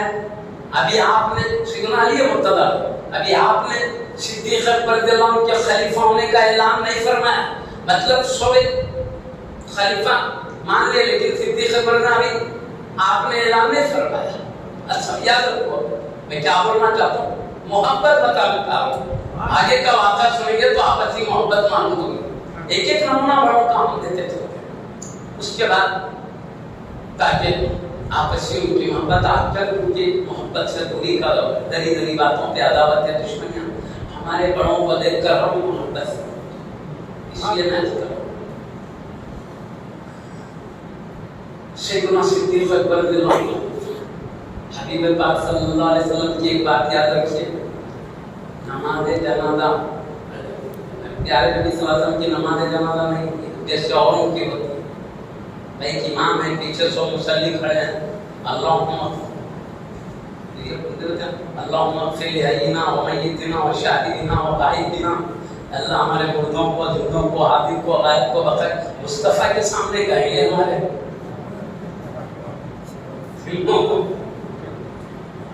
بخیر, ارے وہاں وہ ہے مصطفیٰ کی ایک نظر پڑ جائے تو کوئی کائنات کے بارے میں آقا کی نماز بولی تھی جو ہماری نماز ہوتی ہے. آقا کی نماز کا مطلب یہ تھا حجرہ مبارکہ ہی میں آقا کے جسد انور کو رکھا گیا. ایک ام المؤمنین عائشہ صدیقہ رضی اللہ عنہ کا گھر رکھا گیا, وہیں پر رکھا گیا. اس کے بعد تین تین چار چار حضرات آتے جاتے تھے, سلام عرض کر کے چلے جاتے تھے. یہی آقا کا نماز کا مطلب, آقا کو سلام عرض کر کے جانا ہی آقا کی امامت نہیں ہوئی. ایک امام ہے سو مصلی ایسا ہے. البتہ ہوا یہ لوگ دور دراز سے آ رہے تھے, یہ سلسلہ چلتا رہا یہاں تک کہ جب حضرت سیدنا صدیق اکبر رضی اللہ عنہ دو تین اپنے ساتھیوں کے ساتھ حبیب پاک صلی اللہ علیہ وسلم کی بارگاہ میں سلام عرض کیا. سلام عرض کرنے کے بعد اب سلسلہ منقطع ہو گیا. امیر المومنین کے سلام عرض کرنے کے بعد سلسلہ ختم ہوا, تیسرے دن ختم ہوا. اس کے بعد حبیب پاک صلی اللہ علیہ وسلم کو وہاں پر رکھا گیا جس زمین کے بارے میں حضرت امام مالک رضی اللہ عنہ فرماتے ہیں شفا شریف کی حدیث میں, پیارے نبی کے جسم انوار سے جو ذرات مس ہوتے ہیں وہ ذرات کعبہ سے بھی افضل ہیں, عرش الہی سے بھی افضل ہیں. پیارے نبی کے جسد انور سے مس ہونے والے ذرات کا شرف یہ ہے, جسد مصطفیٰ کا شرف کیا رکھا گیا حبیب پاک صلی اللہ علیہ وسلم کو. اس کے بعد کیا ہوا, 6 مہینے گزرے. 6 مہینے کے بعد آپ کی لاڈلی بیٹی, پیاری شہزادی, تمام جنتی عورتوں کی سردار حضرت سیدہ فاطمہ الزہرا رضی اللہ تعالیٰ عنہا وصال فرمائیں. اور پیارے نبی, غیب کی اطلاع دینے والے نبی, پہلے فرما دیے تھے اے فاطمہ میں پردہ فرمانے والا ہوں, تو رونے لگی. تو پھر کان میں ایک بات اور فرمایا تو مسکرانے لگی. ام المومنین عائشہ صدیقہ رضی اللہ عنہ دیکھ رہی تھی منظر. انہوں نے پوچھا اے فاطمہ بتاؤ, پیارے نبی نے ایک بات کہا تو رو رہی تھی. دوبارہ ایک بات کہا تو مسکراتی، بتاؤ کیا بات بولے؟ تو سیدہ فاطمہ الزہرا رضی اللہ عنہا نے فرمایا یہ بات میں اب نہیں بول سکتی آپ کو، کیوں؟ یہ بتا دوں گی تو ام المؤمنین عائشہ جو غم میں مبتلا رہی ہے مسئلہ، کیوں پیارے نبی بولے تھے پہلے مرتبہ میں وصال کر جانے والا ہوں جب، یہ بات ام المؤمنین عائشہ صدیقہ رضی اللہ عنہا کو معلوم ہوتی، آپ زندگی بھر غم میں مبتلا رہتی، اس لیے سیدہ فاطمہ الزہرا رضی اللہ عنہا نے اپنی امی جان کی حفاظت کے لیے، غم سے بچانے کے لیے انہوں نے یہ راز نہیں بتایا، کہا میں نہیں بتا سکتی مانا۔ اب پیارے نبی صلی اللہ علیہ وسلم کا وصال ہوا تو ام المؤمنین عائشہ صدیقہ رضی اللہ عنہا اپنے فراست سے پہچان لی، شاید پیارے نبی یہی بتائے تھے، شاید وصال شریف کی خبر مجھے بتانے سے اس لیے رک گئی ہے تاکہ میں غم میں مبتلا نہ ہوں، تو میں اسی کو سمجھنے کے لیے اب میں نے پوچھا ہے فاطمہ سچ بتاؤ مصطفیٰ نے کیا فرمایا تھا؟ تو میں نے اس کی پہلی مرتبہ فرمایا تھا میں بہت جلد وصال کرنے والا ہوں، اس لیے میں جدائی کے غم میں رو رہی تھی، مگر دوبارہ فرمایا اے فاطمہ تمہیں خوشخبری ہو، مجھ سے سب سے پہلے تم ہی ملنے والی ہو، تو میں نے دیکھا سب سے پہلے میں حاضر بارگاہ رسالت ہونے والی ہوں، مسکرا اٹھی۔ تو ایسے ہی ہوا، حبیب پاک صلی اللہ علیہ وسلم کے وصال شریف کے 6 مہینے کے بعد سیدہ فاطمہ الزہرا رضی اللہ عنہا وصال فرمائے۔ آپ کے وصال شریف کے بعد آپ کی جنازے کی نماز کو حضرت جب رات کے ٹائم نماز جنازہ اس لیے کہ مغرب کے وقت میں آپ کا وصال شریف ہوا، شام کے ٹائم ہوا، اور سیدہ فاطمہ الزہرا رضی اللہ عنہا بھی یہ وصیت کی تھی کہ مجھے رات ہی میں خبر انور میں رکھ دینا ہے، دن بھر تک جنازے کو لمبا نہیں رکھنا، تو ان کی وصیت کے مطابق رات ہی میں نماز عشاء کے بعد نماز جنازہ کے بعد آپ کو رکھنا تھا۔ تو سیدنا صدیق اکبر رضی اللہ عنہ نے سیدنا علی مرتضی رضی اللہ عنہ سے کہا آپ کے وصال شریف کے بعد سب حاضر ہوئے، صدیق اکبر رضی اللہ عنہ حاضر ہے، عمر فاروق اعظم رضی اللہ عنہ حاضر ہے، سیدنا عثمان غنی نورین رضی اللہ عنہ بڑی بڑی ہستیاں حاضر، سیدنا علی مرتضی تو گھر والے وہ تو ہی کئی بڑے بڑے صحابہ، پوری دنیا میں کلمہ پہنچنا ہے، سب جگہ سے لوگ آنا ہے، اس کے لیے 3 دنوں میں پہلے کہہ دیا سب حاضر ہیں۔ جب نماز شریف کا وقت آیا تو اس وقت حضرت سیدنا ابوبکر صدیق اکبر رضی اللہ عنہ نے فرمایا اے علی آگے بڑھو نماز پڑھو، تو سیدنا علی مرتضی حیدر کررار رضی اللہ عنہ کیا فرماتے ہیں میں آگے نہیں بڑھ سکتا، تم امیر المومنین ہے، تم نماز پڑھو۔ سیدنا علی مرتضی حیدر کررار رضی اللہ عنہ نے صدیق اکبر رضی اللہ عنہ سے معاوضہ کر کے آگے بڑھنے کے لیے کہا، صدیق اکبر رضی اللہ تعالیٰ عنہ نے حضرت سیدہ فاطمہ الزہرا رضی اللہ عنہا کا نماز جنازہ پڑھایا۔ میں بے مقصد میں بولوں، یہ بات یاد رکھیں، نماز کون پڑھے؟ سیدنا صدیق اکبر، میں مقصد کے ساتھ بولوں، فائدہ ہے۔ اب کیا ہوا؟ حضرت سیدنا علی مرتضی حیدر کررار رضی اللہ عنہ علی صدیق اکبر رضی اللہ عنہ کی بیعت میں فرمائے تھے، بیعت نہیں کیے تھے، خلیفہ نہیں بولے تھے۔ سیدہ فاطمہ الزہرا کے پردہ فرمانے کے بعد اس کے بعد سیدنا صدیق اکبر رضی اللہ عنہ ایک وقت بلائے یا امیر المومنین میرے گھر تشریف لائے، صدیق اکبر کا ٹھیک ہے میں آؤں۔ اس کے بعد حضرت سیدنا صدیق اکبر رضی اللہ تعالیٰ حضرت سیدنا علی مرتضی حیدر کررار رضی اللہ کی گھر شریف تشریف لے گئے، رونق افروز۔ سیدنا علی مرتضی حیدر کررار رضی اللہ عنہ کیا فرماتے ہیں سنیے، یا ابوبکر آپ کی فضیلت کا مجھے انکار نہیں ہے۔ کیا بات؟ 3 باتیں فرمائیں۔ آپ کی فضیلت کا مجھے انکار نہیں، مطلب آپ ہی خلافت کے حقدار ہیں، یعنی وہ 6 مہینے جو آپ نے نہیں مانا اس کی طرح اشارہ، میں آپ کی فضیلت کا انکار نہیں رکھتا ہوں، یعنی آپ ہی کو فضیلت والا مانو مطلب ہے۔ لیکن میں نے آپ کے ہاتھ پر ابھی جو بیعت نہیں کیا، کو خلیفہ نہیں مانا، اس کی اظہار نہیں کیا، اس کی وجہ یہ ہے میں سمجھتا تھا، فضیلت تو میں مانتا ہوں ہاں بڑی، لیکن میں سمجھتا تھا نبی کے خاندان کا ایک فرد ہونے کی حیثیت سے میں بھی خلافت کا حقدار ہوں گا، یہ میں سمجھتا تھا۔ مطلب ایک خیال شریف آپ کو اب جب فرما رہے تو وہ بات باقی نہیں رہی سی، میں یہ سمجھتا تھا۔ اور دوسری بات یہ ہے کہ جب آپ کو خلیفہ منتخب کیا جا رہا تھا، مشورے میں مجھے شریک نہیں کیا گیا۔ دوسری بات، مجھے مشورے میں شریک نہیں کیا۔ تیسری بات، سیدہ فاطمہ الزہرا رضی اللہ عنہ کا ابا جان کا جو حق ہوتا ہے وہ نہیں دیا گیا۔ بھائی ہر ابا جان امی جان کا انتقال ہوتا تو ان کی اولاد کو ان کی وراثت میں حصہ ملتا نا، لیکن پیارے نبی کے وصال شریف کے بعد پیارے نبی کے ماننے سے سیدہ فاطمہ الزہرا رضی اللہ عنہ کو بیٹی ہونے کی حیثیت سے وراثت نہیں بانٹی گئی۔ سمجھ گئے بات؟ وراثت نہیں بانٹی گئی، تو اسی طرح اشارہ کر رہے ہیں حضرت سیدہ فاطمہ الزہرا رضی اللہ عنہ کا حق نہیں دیا گیا۔ میں پہلے کہا میں جو بات بتانے جا رہا ہوں اس میں ایک شک بھی دور ہو جائے گا، اور محبت اہل بیت کیا ہے وہ بھی معلوم ہوگا۔ میں دو مقصد کے تحت دونوں کی طرف نظر رکھا۔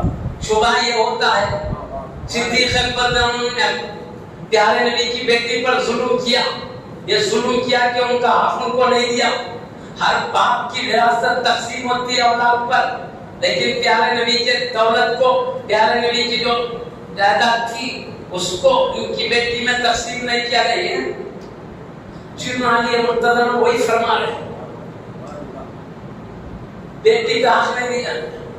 تو آپ سنیے، میں ایک بات کہوں، ایک بات میں فضیلت کا منکر نہ ہوں، ایک بات وہ تو بات کو سمجھ صدیق اکبر نہیں پڑے، اور دیگر احادیث سے ثابت ہے پیارے نبی سیدنا علی تو بڑے پیارے نبی پہلے بولتے کہ صدیق اکبر فاروق اعظم پورے امت میں بڑے، وہ بھی ہے کو اس کو بتانا نہیں ہے، اتنی بات ہے آپ کی فضیلت کا۔ دوسری بات، مجھے مشورے میں شریک نہیں کیا گیا، اس کے تعلق سے میں سمجھتا ہوں اپنے کو غلط فہمی، شاید صحابہ کرام رضوان اللہ علیہ اجمعین سیدنا علی رضی اللہ تعالیٰ کو اس لیے نہیں بلائیں گے، میں اپنے دماغ میں آج چکا تاکہ آپس میں ہمیں شکوک نہ ہو، صحیح بھی کہیں کو مشورے میں شریک نہیں کرے، تو میں اس کو دفع کرنے کے لیے میں اپنے دماغ میں آگے سے بات کروں، یہ ماننا ضروری مگر جو بھی حکمت ہو، جو بھی حکمت ہو، مگر سیدنا علی بعد میں تو درگزر سے کام لیا نا، جب آقا نے درگزر سے کام لے لیا تو ہمارے حقوق کی بات ہی باقی نہیں سمجھے۔ اب میرے دماغ میں جو آتا ہے پہلی بات یہ ہے، صحابہ کرام اہل بیت الکرام وہ بڑے درجے کی ہستیاں، ان کے تعلق سے تو اعلیٰ درجے کا ہر معاملے میں حسن ظن ہونا چاہیے، اچھا، کیونکہ پیارے نبی تک عام مومن کے بارے میں فرماتے ہیں ظن المؤمنین خیرا، مومن کے ساتھ اچھا گمان رکھو۔ بعض مثالیں دوں گا بزرگوں نے کیسے مومنین کے ساتھ نازک موقع پہ اچھا گمان رکھا، حیرت میں پڑ جائیں گے۔ بڑے بڑے ہستیوں کو ہمارے پیشواؤں کے واقعات کو سنانا کو یہ ٹائم نہیں ہے، مگر ہم کو شریعت کا حکم ہے مومن کے ساتھ اچھا گمان رکھنا، اچھی سے اچھی تعریف کرنا، جب تک کہ واضح طور پر وہ ایک پہلو نہ آ جائے۔ تو جب عام مومن کے ساتھ پیارے نبی کا اچھا گمان کرنا ہے، اولیاء کے ساتھ تو اور بھی اچھا، صحابہ تو اولیاء میں سب سے بڑے درجے کے ہوتے ہیں، ان کے ساتھ حسن ظن اور اعلیٰ درجے کا ہونا چاہیے۔ تو ہمارا خیال ہے کہ پیارے نبی کے وصال شریف کے بعد صحابہ کرام میں جو غم چھا گیا تھا وہ غم کی کوئی مثال نہیں دی جا سکتی۔ صحابہ رضی اللہ عنہ اجمعین کی دعاؤں سے جان کر رہا تھا، پیارے نبی کے وصال کے بعد جب آپ کو مدار انور میں رکھے ہم ایک دوسرے کو نہیں پہچان رہے تھے، مطلب کیا، ادھر حبیب کو دیکھتے ہوئے آپس میں ایک دوسرے کو دیکھتے تو وہ دیکھنا کچھ اور عجیب شان کا تھا۔ آج حبیب کو نہیں دیکھ سکتے، ان کے بعد ان کے بغیر ایک دوسرے کو دیکھ رہے ہیں، وہ چہرے عجیب نظر آ رہے ہیں۔ حبیب کے ساتھ دیکھتے تو جو معاملہ تھا غم کی انتہا کا پتہ چلتا ہے کہ حتیٰ کہ سیدنا عمر فاروق اعظم رضی اللہ عنہ اتنا پریشان ہو گئے کہ محبت کی وجہ سے تلوار بھی ہم سے نکال لیے، کہنے لگے اگر کوئی کہے حبیب پاک وصال کر گئے گردن اڑا دوں گا، وصال کی خبر تک سننا گوارا نہیں۔ اعلیٰ درجے کی محبت اور اس کی وجہ سے ایسی چیزیں ظاہر ہوئی، کہنے کا مقصد۔ اور پھر کیا ان کے کلمات ہیں؟ ہمارے لیے سب سے روشن دن وہ دن تھا جب حبیب پاک ہجرت کر کے مدینہ شریف تشریف لائے، اور ہمارے لیے سب سے تاریک اور اندھیرے کا دن وہ دن ہے جس میں ہمارے نبی ہم سے وصال فرما گئے۔ اس کو کہتے ہیں سب سے تاریک اندھیرے کا دن۔ یہ غم ان پہ چھایا ہوا تھا۔ شاید میں سمجھتا ہوں اس غم میں حضرت سیدنا علی منتظر کے رونق افروز ہونے کی طرف دماغ نہیں گیا ہوگا۔ البتہ ان کو خلیفہ بنانا اس لیے ضروری تھا جب تک کہ امیر المومنین کا انتخاب نہ ہو، خود حبیب پاک صلی اللہ علیہ وسلم کے معاملے میں کیا کرنا ہے، کہ آپ کی خبر انور کا کیا عالم ہوگا، بغلی ہوگی یا دوسری طرح کی خبر انور ہوگی، امیر المومنین کے مشورے کے بعد ہی کرنا تھا۔ آقا کو اوروں کی طرح کپڑے اتار کے غسل دیا جائے یا آقا کی نرالی شان کی وجہ سے کپڑوں پہ غسل دیا جائے، چند احکام ضروری تھے جو امیر المومنین کی بغل میں ہوتا تھا، تو امیر المومنین کا انتخاب ضروری تھا۔ تو وہ غم کی وجہ سے شاید حضرت کی طرف ذہن نہیں گیا ہوگا، ورنہ صحابہ پاکیزہ دل تھے، جانتے بوجھتے حضرت کو فراموش نہیں کر سکتے تھے۔ حضرت شیخ الاسلام عارف باللہ حافظ امام محمد انوار اللہ شاہ فاروقی بانی جامع نظامیہ علیہ الرحمت والرضوان اپنی کتاب میں لکھتے ہیں، پیارے نبی شریف، پیارے نبی کی حدیث شریف نقل کرتے ہوئے، اللہ نے پورے مخلوق کے دلوں پر نظر ڈالا تو سب سے پاک دل میرے صحابہ کا دیکھا، اس لیے ان کو میرے صحبت کے لیے چن لیا۔ معمولی بات نہیں، نبی کی صحبت کے لیے چننا۔ بیداری کے عالم میں سر کی آنکھ سے جسد انور دیکھ رہے ہیں، آقا کے چہرے انور کا نظارہ کر رہے ہیں۔ ابھی ہم کو خواب میں ایک لمحے کے لیے دیدار ہو جائے، زندگی بھر ناز کرتے رہیں گے۔ اللہ نے ان صحابہ کو تو زندگی بھر کے لیے دیدار کا شرف عطا فرمایا۔ آقا کے پیچھے نمازیں پڑھنے کا شرف رکھتے تھے، آقا کی محفل میں بیٹھ کر ڈائریکٹ جبریل امین علیہ السلام کی آئی وحی کو مصطفیٰ کی زبان سے ڈائریکٹ سننے کا شرف تھا۔ یہ پاکیزہ ہستیاں ہی حبیب کی صحبت میں رہنے کے لائق تھی، اس لیے پیارے نبی نے اعلیٰ درجے کی ہستیاں ہی نبیوں کے سلطان کے ساتھ رہنے کے لیے اتفاق کرنے کے زیادہ لائق تھی۔ اس لیے پیارے نبی کا ارشاد سیدی بانی جامعہ اللہ نے سب سے پاک دل میرے صحابہ کا دیکھا، اس لیے ان کو میری صحبت کے چن لیا۔ تو یہ پاک دل، سب سے پاک دل صحابہ سیدنا علی نے جانتے پوچھتے بے توجہ ہی نہیں کر سکتے تھے۔ ایک وجہ یہ غموں میں مبتلا تھے، کیونکہ خلافت کا مسئلہ ضروری تھا، ادھر توجہ تھی، حضرت کی طرف ذہن نہیں گیا ہوگا غموں کی چھا جانے کی وجہ سے۔ یا دوسری بات، ذہن تو گیا ہوگا، ذہن تو گیا ہوگا، لیکن آپ کو تشریف لانے کی زحمت دینا گوارا نہیں کی ہوگی، کیونکہ کثرت سے جب خلافت ثابت ہو جاتی ہے، حضرت بعد میں بھی آپ کو خلیفہ ہونے کا اعلان کر سکتے۔ وجہ یہ، جب ہم میں اتنا غم چھایا ہوا ہے تو سیدنا علی مرتضیٰ رضی اللہ تو خاندان والے ہیں، ہم سے زیادہ غم ان پہ چھایا ہوگا۔ صرف ان کا اپنا غم ہی نہیں، ان کے تحت میں پیارے نبی کی بیٹی ہیں،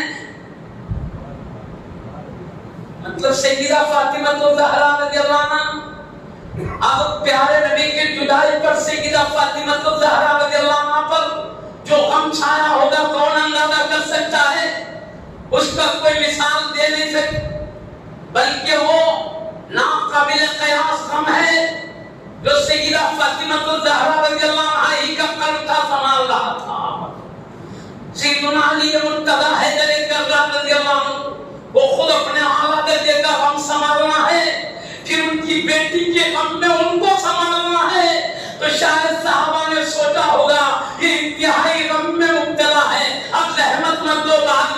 توبہ کر لیں گے، شاید اس لیے ان سے نکل نہیں کیا ہوگا۔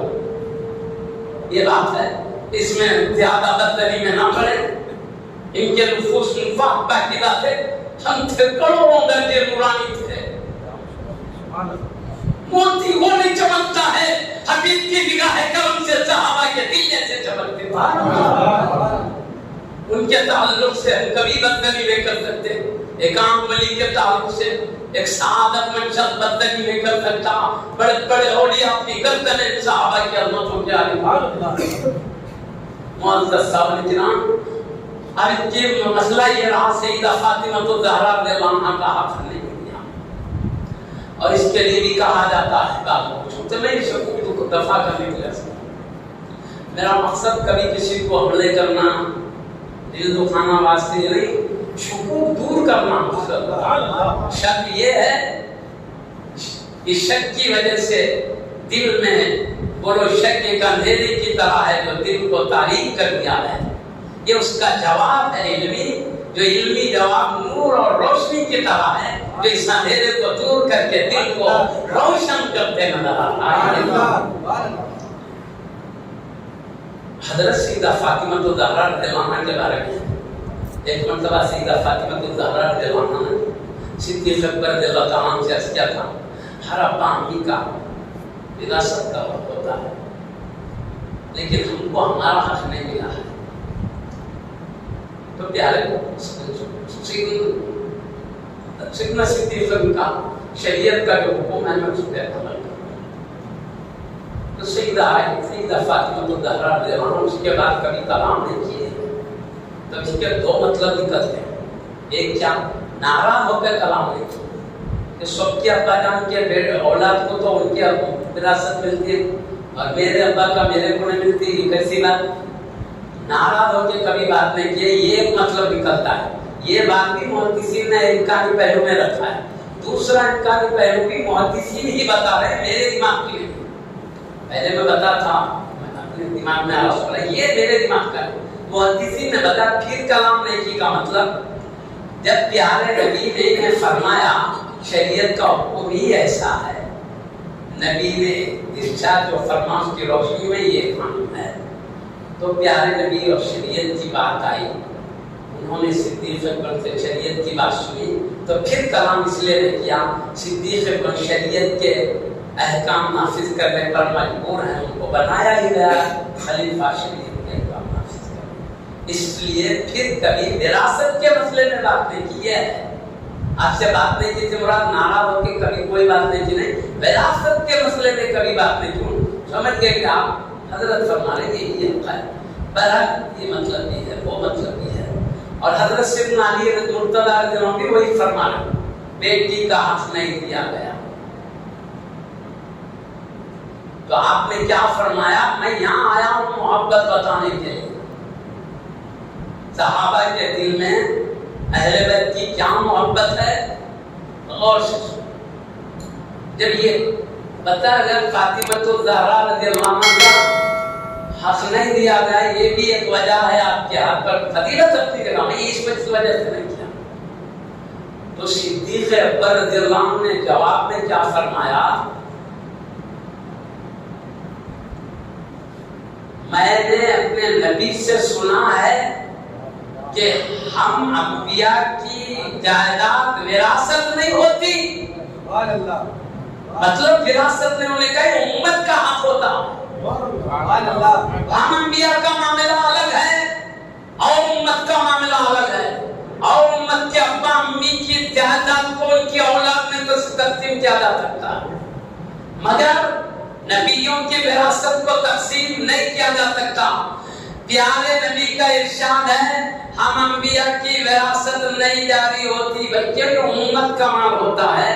تو میں ڈر گیا کہ پیارے نبی کی ارشاد کو میں نے سنا ہے کہ ہم انبیاء کی کوئی وراثت نہیں ہوتی تقسیم ہونے کے لیے، تو میں ڈر گیا کہیں حضرت سیدہ فاطمہ الزہرا رضی اللہ عنہا کو وراثت کے طور پر کچھ دوں، اور اللہ کے نبی کا یہ حکم ہے، تو میں ڈر گیا کہیں اللہ تعالیٰ مجھ پہ غضب نہ فرما دے کہ میں نے شریعت کو پامال کیا، میں نے پیارے نبی کے حکم کی خلاف ورزی کی، اس پر خدا کا غضب نہ ہو جائے، یہ ڈر کے مارے میں نے وراثت کا حصہ نہیں بنایا، بلکہ جیسے حبیب پاک اپنی زمانے میں اس جائیداد کا معاملہ کرتے تھے، وہ کیا کرتے تھے پیارے نبی صلی اللہ علیہ وسلم؟ وہ اصل مال غنیمت کا آیا ہوا حصہ تھا، ایک باغ صدر تھا، کوئی کہے تو جائیدادیں تھی، پیارے نبی کے اختیار میں تھی، مال غنیمت میں حصہ تھی، اور ایک دوسرے طریقے سے بہرحال نورانی طریقے سے ملا ہوا ایک انداز تھا۔ تو وہ جائیداد میں آقا کیا کرتے تھے معلوم؟ ان میں اللہ رسول کا حق بول کے بولا گیا، اللہ رسول کا نے رسول کے حق کو اللہ کا بھی کہا گیا، اللہ رسول آپ کیا کرتے تھے پیارے نبی کا سال بھر کا اپنے ازواج مطہرات کا خرچہ نکال لیتے تھے، اس میں سے سال بھر کا خرچہ، اس کے بعد جو بچا رہتا وہ امت کے لیے استعمال کرتے تھے، امت میں چاہے عام امت ہو یا خود آپ کے خاندان والے ہوں، اس میں سے دونوں کے لیے استعمال کرتے ہیں۔ اب چونکہ پیارے نبی بولے ہماری جائیداد میں وراثت نہیں ہے، تو صدیق اکبر پیارے نبی کا حکم پر عمل کرتے رہے، وراثت نہیں بنایا اس کو، بلکہ کیا کیے جیسے حبیب کرتے تھے ویسے کیے، یعنی ازواج مطہرات کا سال بھر کا خرچہ نکال لیں۔ اس کے بعد امت میں چاہے اہل بیت کرام ہو چاہے غیر اہل بیت کرام ہو، جن کو ضرورت پڑتے گئی اس سے مدد کرتے رہا۔ پیارے نبی نے جیسا کیا ویسا کرنے کا کیا۔ اب میں یہاں کیا کر رہا ہوں؟ کیا بولے آپ؟ پیارے نبی کا حکم تھا، میں اللہ سے ڈر گیا اس لیے وراثت نے تقسیم کیا، مطلب کیا؟ شریعت کی پامالی اور پیارے نبی کے حکم کی خلاف ورزی پر خدا کا مطلب کتاب ہوتا ہے، وہ ڈر گیا میں، ورنہ اللہ کی قسم ہے میرے اہل بیت کرام سے بڑھ کر میرے باپ میرے نبی کے اہل بیت زیادہ محبوب ہے۔ اللہ کی قسم میرے اہل بیت سے بڑھ کر میرے باپ مجھے میرے نبی کے اہل بیت زیادہ محبوب ہیں۔ دیکھ رہے ہیں قسم کھا کے آپ نے فرمایا، اللہ کی قسم میرے اہل بیت کرام میرے باپ نبی پاک کے اہل بیت میرے اہل بیت سے بڑھ کر عظیم ترین محبوب نبی کے اہل بیت کرام۔ ان کی زبان ریاکاری سے پاک تھی، دکھانے سے پاک تھی، سامنے وہ بول رہی ہے پیچھے جا کر کچھ اور کر دیے، ایسا ان کا مزاج نہیں تھا، یا زبان سے بول دیے دل میں کچھ چھپا لیے۔ یہ پاکیزہ نورانی قلب ہے، جو قلب میں ہوتا وہی زبان پر ہوتا، جو ظاہر میں ہوتا وہی باطن میں ہوتا۔ وہ نورانی ہستیوں کے سلطان و امام ہے، سارے امت کے پاکیزہ دلوں کے سردار ہیں۔ اب وہ قسم کھاتے ہوئے فرما رہے ہیں، اور یہ ارشاد فرماتے وقت سیدنا صدیق اکبر رضی اللہ عنہ کی آنکھوں میں آنسو جاری ہیں۔ یہ منظر کو دیکھا، قسم کھا کر جو محبت کا اعلان کیا وہ دیکھا، جو حضرت سیدنا علی مرتضیٰ رضی اللہ عنہ نے فرمایا، یا امیر المومنین آج ظہر کی نماز کے بعد میں آپ کے خلافت کا میں بھی اعلان کروں۔ تو سیدنا صدیق اکبر رضی اللہ عنہ تشریف لے گئے، نماز سے پہلے سب صحابہ کو بتا دیے، حضرت سیدنا علی نے مجھے گھر میں بلایا تو میں گیا تھا، انہوں نے یہ کہا، میں نے یہ جواب دیا۔ وہ فرمائے کہ میں مسجد میں آ کے میں اعلان کرنے والا ہوں۔ یہ فرما رہے تھے سیدنا علی مرتضیٰ حیدر کرار رضی اللہ عنہ منبر پر ٹھہر کر گھر میں کیا کیا ہوئے سوالات وہ بتائے، صدیق اکبر کے جوابات بتائے، اور اپنا انداز بتا کے اعلان کرتا ہوں سیدنا ابوبکر صدیق ہم سب کے خلیفہ۔ اب یہاں پر نہیں وہ زبان سے کر رہے تھے، دل سے نہیں کر رہے تھے، یہ ہمارے خیالات ہیں۔ سیدنا علی کا دل ویسا نہیں ہے، ظاہر سے اپنے پر انہیں خیال مت کرو، اس کی تفصیل دیکھنا ہے۔ سیدنا بانی جامعہ قبلہ تفصیل سے لکھے ہیں، سیدنا علی مرتضیٰ نے کبھی دو بات کرنے والے دل میں یہ قرآن کا آپ نے لکھا ہے، بزدلوں کا کام ہے، حضرت شیر خدا تھے وہ ایسے ڈرنے والا، دل میں جو تھا وہی بولنے، وہ ڈرنے والا ایسے کام کرتا، کسی سے ڈرنے والی ہستی نہیں۔ میدان میں جاتے تو دشمنوں کے بدوان ٹوٹ جاتے والی میں مجاز کروں وہ اسٹی ڈرتے آیا دل میں نہیں تو ہمیں اعلان کرتے تھے حق میرا ہے کسی کو حق نہیں ہے کہ میری جگہ قبضہ کرے جب حضرت سیدنا امیر معاویہ رضی اللہ عنہ کو حق پہ نہیں سمجھا تھا کرے نہیں کرے وہاں کرے تو یہاں کیوں نہیں کر سکتے تھے یہ سمجھنے کی بات ہے میں پہلے بولا میں سمجھانے کے لیے بات کرتا ہوں اور خصوصاً جہاں شکوک شبہات وہ دور کرنے کی بات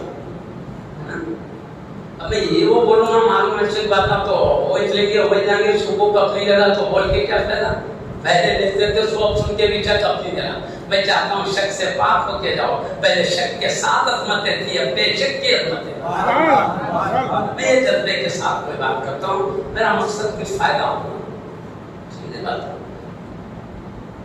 تو معزز سامعین کرام میں آپسی محبت کو بتا رہا میں کیا بتا رہا تھا اہل بیت کی محبت یہ امام حسین رضی اللہ عنہ امت کی جان بچانے اپنی جان کو خطرے میں ڈال رہے ہیں امت کا ایمان بچانے کے لیے اپنی پوری خاندان کو لٹا رہے ہیں یہ اہل بیت کرام کی محبت ہے اور امت کی محبت ایسی مثال پیش کر رہا تھا امت کی کے ساتھ ایسی محبت ہے ان اہل بیت کرام کی صحابہ کرام کے ساتھ یہ محبت ہے اب میں ایک ایک مثال لے کے بس کرتا ہوں اور بڑوں کی مثال کافی ہے امیروں کی مثال ہو گئی تو بس ہے امیروں کے تابع سو ان کے غلام آ جاتے ہیں ادھر امیر ادھر سو غلام ارے جب ان کو امیر مانا ہے ہر معاملے میں مانا ہے وہ جدھر لے کے چلے ہم ادھر چلیں گے وہ اہل بیت کی محبت کی طرف لے گئے ہیں سب اہل بیت کی محبت میں الحمدللہ ڈھونڈے کوئی اہل سنت محبت سے خالی نہیں ہے ان کو محبت سے خالی کہنا دھوکہ ہے جھوٹ ہے شیطان نے وسوسہ ڈال دیا ہوگا سارے اہل سنت کا بچہ اہل بیت سے پکی سچی بغیر دکھانے کی محبت کرتا ہے ان میں کوئی ریاکاری کی بھی ضرورت نہیں ہے اور نہ کسی کے سند کی ضرورت ہے یہ تو اللہ کی محبت میں رکھتے ہیں ان کے بے پناہ فضائل و کمالات ان کی نظر میں ہے اہل بیت کے جو کمالات حدیث و قرآن میں ہیں وہ دیکھتے ہیں علماء انہیں بتاتے ہیں اگر کوئی کمال کوئی شان اگر قرآن حدیث میں نازل ہوتی اللہ نے ان کی فطرت میں رکھا ہے کہ نبی کے خاندان سے محبت کی جائے فطرت میں تھی اگر یہ نازل ہوتا تو فطری محبت ہوتی اس لیے بلا وجہ کے پاکیزہ دل ہستیوں کو بلا وجہ کے مشتبہ نہ کریں اہل بیت سچے جانو کیوں یہ اپنے بزرگوں کے پیروی میں تھا ہر بزرگ اہل بیت کے چاہنے والے میں نمونے کے طور پر صدیق اکبر رضی اللہ عنہ کا پیش کیا عمر فاروق اعظم رضی اللہ عنہ کا بھی مثال پیش کر دیتا ہوں ایک مثال بس ہے کیونکہ ٹائم بچانا کو تھوڑا ایک مثال حضرت سیدنا عمر فاروق اعظم رضی اللہ عنہ کا دور خلافت آیا خلافت کا دور اس وقت مال غنیمت جمع مال غنیمت میں ہم تقسیم شروع کر دیا تو امام حسن رضی اللہ عنہ کو 1000 درہم دیا امام حسین رضی اللہ عنہ کو 1000 درہم دیا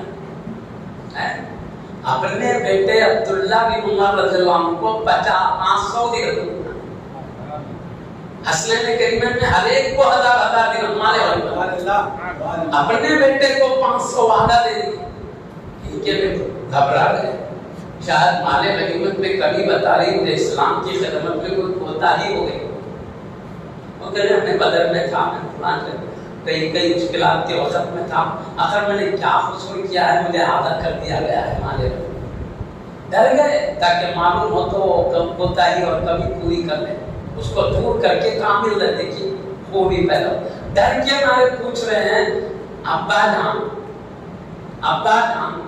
میرے میں کیا کمی ہو گئی ہے جو مجھے 500 درہم دیے جبکہ حبیب کے خاندان کے شہزادگان کو 1000 دیے مجھے 500 مجھ میں کیا کوتاہی ہو گئی سمجھ میں نہیں خوف کھا رہے تو حضرت سیدنا عمر فاروق اعظم نے جو جواب دیا سنیے آپ کہتے بیٹا تم نے کسی دین کے معاملے میں کوئی کوتاہی نہیں ہوئی ہے صحیح ہے لیکن میں انہیں 1000 درہم تمہیں 500 درہم اس لیے دیا بیٹا ان کے ابا کی شان کی طرح تمہارے ابا کی شان کہاں؟ بتاؤ ان کی امی جان کی طرح تمہاری امی جان کہاں؟ خیر یہ تو ان کے ابا جان کی طرح تمہارے ابا جان ایک عاجزی کے طور پر کیوں؟ سیدنا علی مرتضیٰ رضی اللہ عنہ فرمائے جس نے مجھے صدیق اکبر و فاروق اعظم رضی اللہ عنہ سے بہتر کہے اس کو میں جھوٹی تہمت لگانے والے کی جو سزا ہوتی ہے وہ سزا دوں، مطلب کیا؟ جھوٹی تہمت ہے، مجھے صدیق اکبر فاروق اعظم سے بڑا کہنا، کوئی بولا تو میں تہمت لگانے والے کی سزا ہوں۔ اب تہمت کی سزا کا ذکر نہیں کرتے تو عاجزی سے بولے چاہے سمجھ میں آتا، عاجزی ہے بولے میں سزا دوں گا جھوٹی تہمت کی وجہ تو یہ جھوٹی تہمت ہے، غلط بات ہے، تم لوگ سزا کیوں ہوتا ہے؟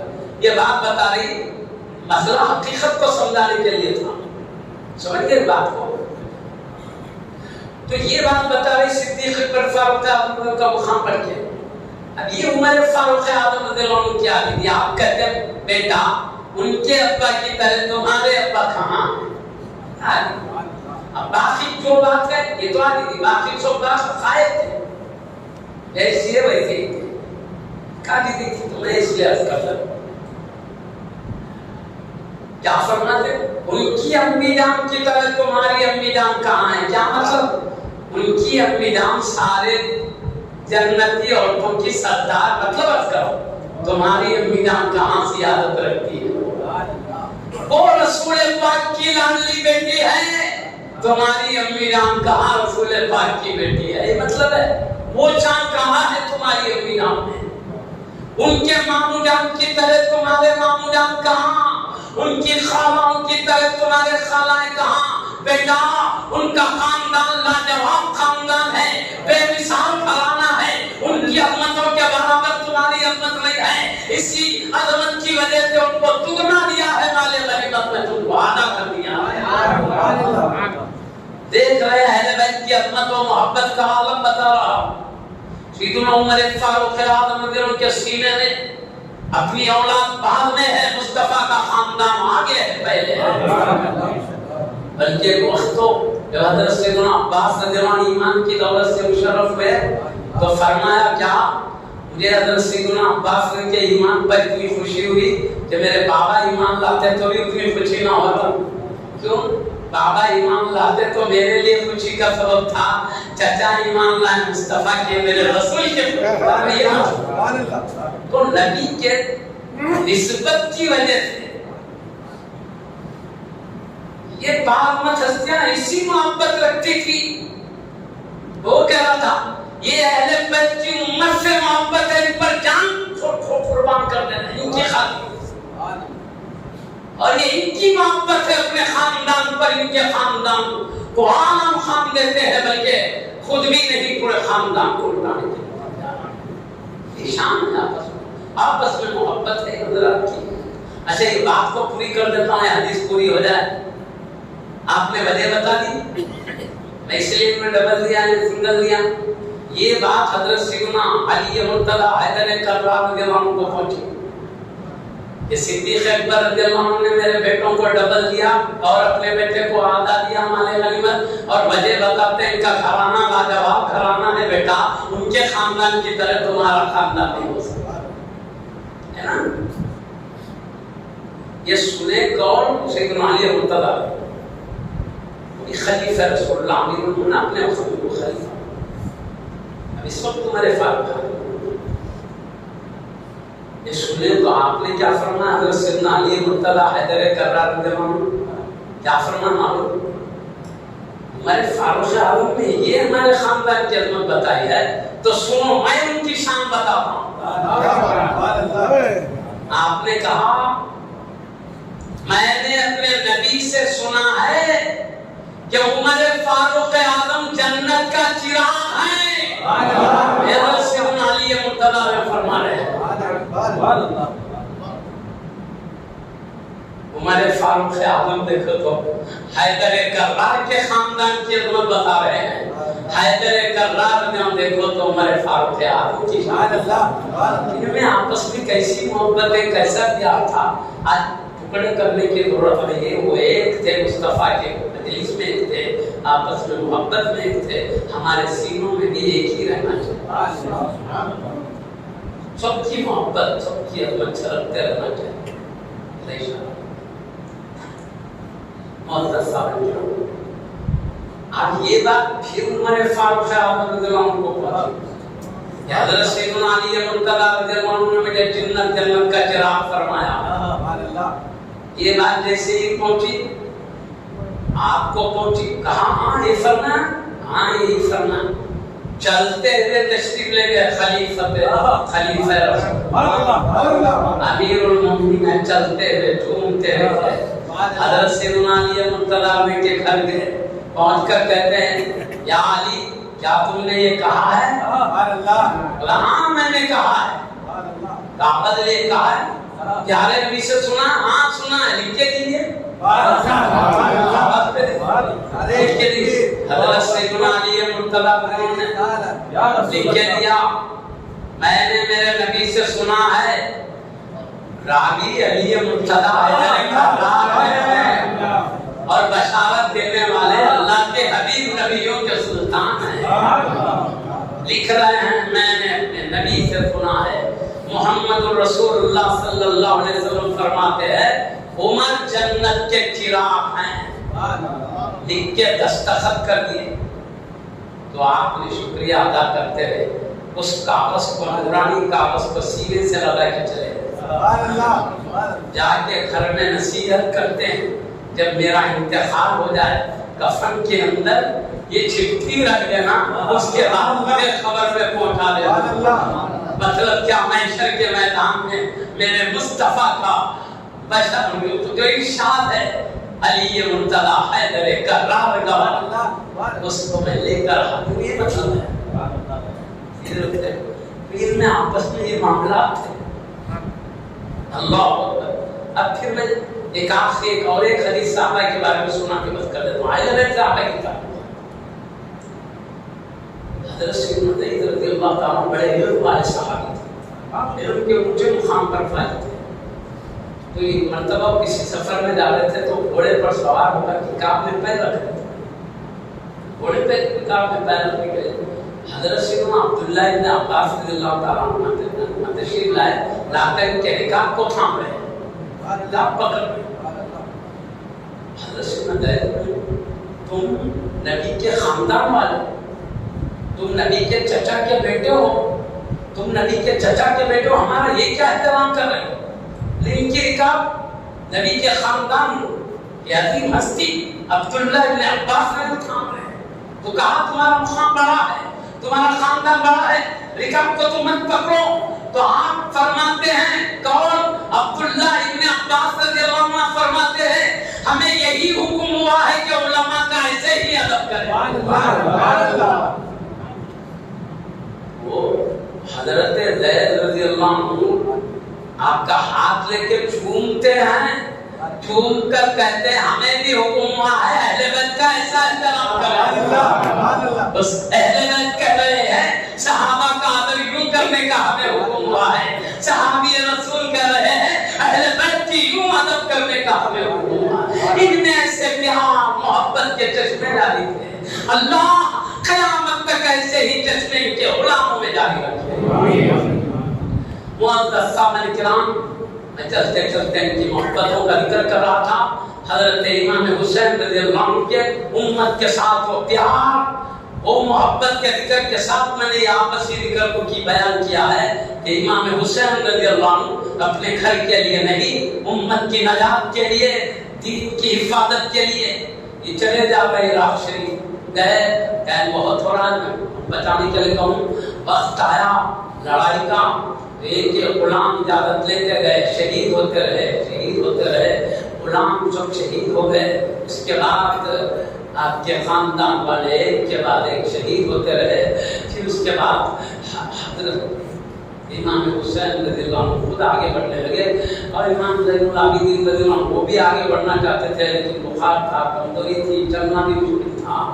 تو آپ نے کہا بیٹا بخار میں چل برابر نہیں سکتے تو لڑ کر سکتے ہو, شاید اللہ کی کوئی حکمت ہوگی اس لیے تم یہ حال کیونکہ تمہارے سے بہت بڑا تھا ہماری شہادت کے بعد اللہ کو دینا. ایک تو نانا جان کی، ابا جان، امی جان کی جو یہ امانت ہمارے سینے میں ہے، ہم نے تمہارے سینے میں رکھا ہے، وہ امت تک پہنچانا ہے وہ امانت. ایک بات. دوسری بات یہ ہے کہ ہماری شہادت کے بعد یہ جو خاندان ہے ہمارے، اس خاندان کی حفاظت سے لے کر چلنا یہ ذمہ داری بھی ہے. پھر تیسری بات یہ تمہاری نسل سے سادات کرام بڑھنے والے ہیں، خاندان کو بھی بڑھنا ہے. کہیں اللہ کی حکمتیں نظر آتی ہیں بیٹا تم رک جاؤ. اس کے بعد حضرت سیدنا امام حسین رضی اللہ عنہ میدان میں تشریف لے گئے. اس کے بعد آخری نصیحت کرتے فرماتے بہت ظلم کر چکے ہو تو آخری نصیحت کرتے ابھی بھی توبہ کرو، اپنے گزرے ہوئے گناہوں کی معافی چاہو. ہم بھی اللہ کی دربار میں تمہاری سفارش کریں گے، نبی کی دربار میں سفارش کر کے تمہاری معافی کرا دیں گے. آج بھی تم کو موقع ہے، آخری موقع ہے. اب بتاؤ ہماری جان کے پیاسے تم کیوں؟ ہم نے کیا قصور کیا؟ کیا ہمارے خاندان کو نہیں جانتے؟ نبیوں کے سردار کیا ہمارے نانا جان نہیں ہیں؟ کیا جنتی عورتوں کی سردار سیدہ فاطمہ الزہرا رضی اللہ عنہا ہماری امی جان نہیں ہے؟ کیا خلیفہ رسول اللہ امیر المومنین علی مرتضیٰ حیدر کرار جیسی عظیم ہستی ہمارے ابا جان نہیں ہے؟ کیا ہمارے خاندان کی عظمتوں سے ناواقف ہو؟ ایسے بڑے گھرانے والوں کو شہید کرنا تمہیں کیسے گوارا ہوتا ہے؟ خاموش کو جواب نہیں دے رہے. پھر آپ نے بتایا کیا قصور ہم نے کیا تھا کہ کسی کی زمین ہم نے چھینا تھا کہ کسی کی جان ہم نے لیا تھا؟ کیوں ہمارے اتنے جان کے در پر ہوئے ہو؟ اب ہر طریقے سے نصیحت کیا جو اہل بیت کی شان ہے کہ امت کو کس طرح بچانے کا موقع ملے بچانے کی کوشش کرتے. اس کے بعد بھی اپنے سب دلی کی وجہ سے صحیح راستے پر آنے سے محروم ہو خاموش ہو جاتا. آپ نے نصیحت کی، اس کا کوئی جواب نہیں. کہا ٹھیک آؤ شہید کرو گے. آپ حیدر کرار کے شہزادے انتہائی تجربے کار ماہر سوار بھی ہے. یہ آپ گھوڑے پر سوار ہیں تو سب کانپ رہے ہیں. آپ کے سر پر نبیوں کے امام کا امامہ شریف ہے. آپ کے ہاتھ میں ابا جان کی ذوالفقار حیدری ہے. آپ کے پاس وہ دلدل نامی گھوڑا ابا جان خاص سواری موجود ہے. سب کانپ رہے، کسی کی مجال نہیں ہے کہ مقابلے کے لیے آ سکے. آپ خود لشکر میں پہنچتے ہوئے ادھر سے گزرتے ہیں، ناشوں کی ڈھیر کرتے ہوئے گزر جاتا ہے. ادھر سے پلٹتے ہیں، ناشوں کی ڈھیر ہو جاتی ہے. آپ کو دور دور سے تیر آئے، صرف چہرے انور پر 32 تیر کے زخم پڑ گئے تھے. تاریخ میں جملہ بدن کے بھی شمار کر لیں تو 72 زخم ہو چکے تھے. زخم کی کثرت کی وجہ سے خون رشتے جب خون پورا بہ گیا بدن انور کمزور ہو کر زمین پر آپ گر پڑے. جیسے ہی زمین پر گر پڑے شمار لعین آیا سینے پر بیٹھ گیا. آپ کے حلق مبارک پر خنجر چلانا چاہتا تھا. آپ نے کہا بول ظالمان کیا دن ہے؟ جمعہ کا دن. کیا کہنے کا نماز کا وقت. تو آپ نے کہا جمعہ کا دن ہے. منبروں پر ٹھہر کر خطیب صاحبان میرے نانا جان کی عظمت و شان بیان کر رہے ہیں اور تجھے حیا و شرم نہیں ہے ان کے پیارے نواسے کی تو گردن کا حلق پہ خنجر چلانا چاہتا ہے. سن ظالم یہ گوشت کا ہے، مصطفیٰ ہے یہ قرت کا. آپ نے نصیحت کی، کچھ اثر نہ ہوا تو کہا کم سے کم اتنا تو کر مجھے 2 رکعت نماز پڑھ لے. اس کے بعد جو چاہے کر گاہ پڑھ لو. یہاں پر ایک بات ہے، آپ خون میں آئے پورے بدن پر خون ہے، بدن سرخ ہو چکا ہے. ظالم خنجر لے کے ہے لیکن پھر بھی نماز نہیں بھولتے ہیں. نماز نہیں چھوڑتے اسی تکلیف میں بھی. ایسے وقت میں بھی آپ نے نماز کو نہیں چھوڑا. کیا تھے 2 رکعت ایام تک سمجھ رہا ہوں. جمعہ کا دن ہے، جمعہ کی نماز تو بغیر جماعت کے ہوتی ہے اور آپ کو تو جماعت سے پڑھنے کا کوئی راستہ نہیں. جماعت سے جب نماز نہیں پڑھ سکتے تو اس کے بدلے جمعہ کے بدلے ظہر کے 4 رکعت پڑھنا، اور ظہر کے 4 رکعت نماز مسافر کے لیے 2 پڑھنا امام اعظم کے بعد ضروری ہو جاتا ہے، اور شفاعت سے ادرک کے بعد 2 پڑھنا جائز ہو جاتا ہے، چاہے 4 پڑھو 2۔ مسافر کے لیے 2 رکعت پڑھنا۔ اب آپ کا معاملہ اتنی مشکلات کا ہے، اٹھنا بیٹھنا تک مشکل ہے، آپ نے کہا 2 رکعت تو نہیں پڑھ لینے دے، تو کہا ٹھیک ہے پڑھو، اپنے رکعت پانا۔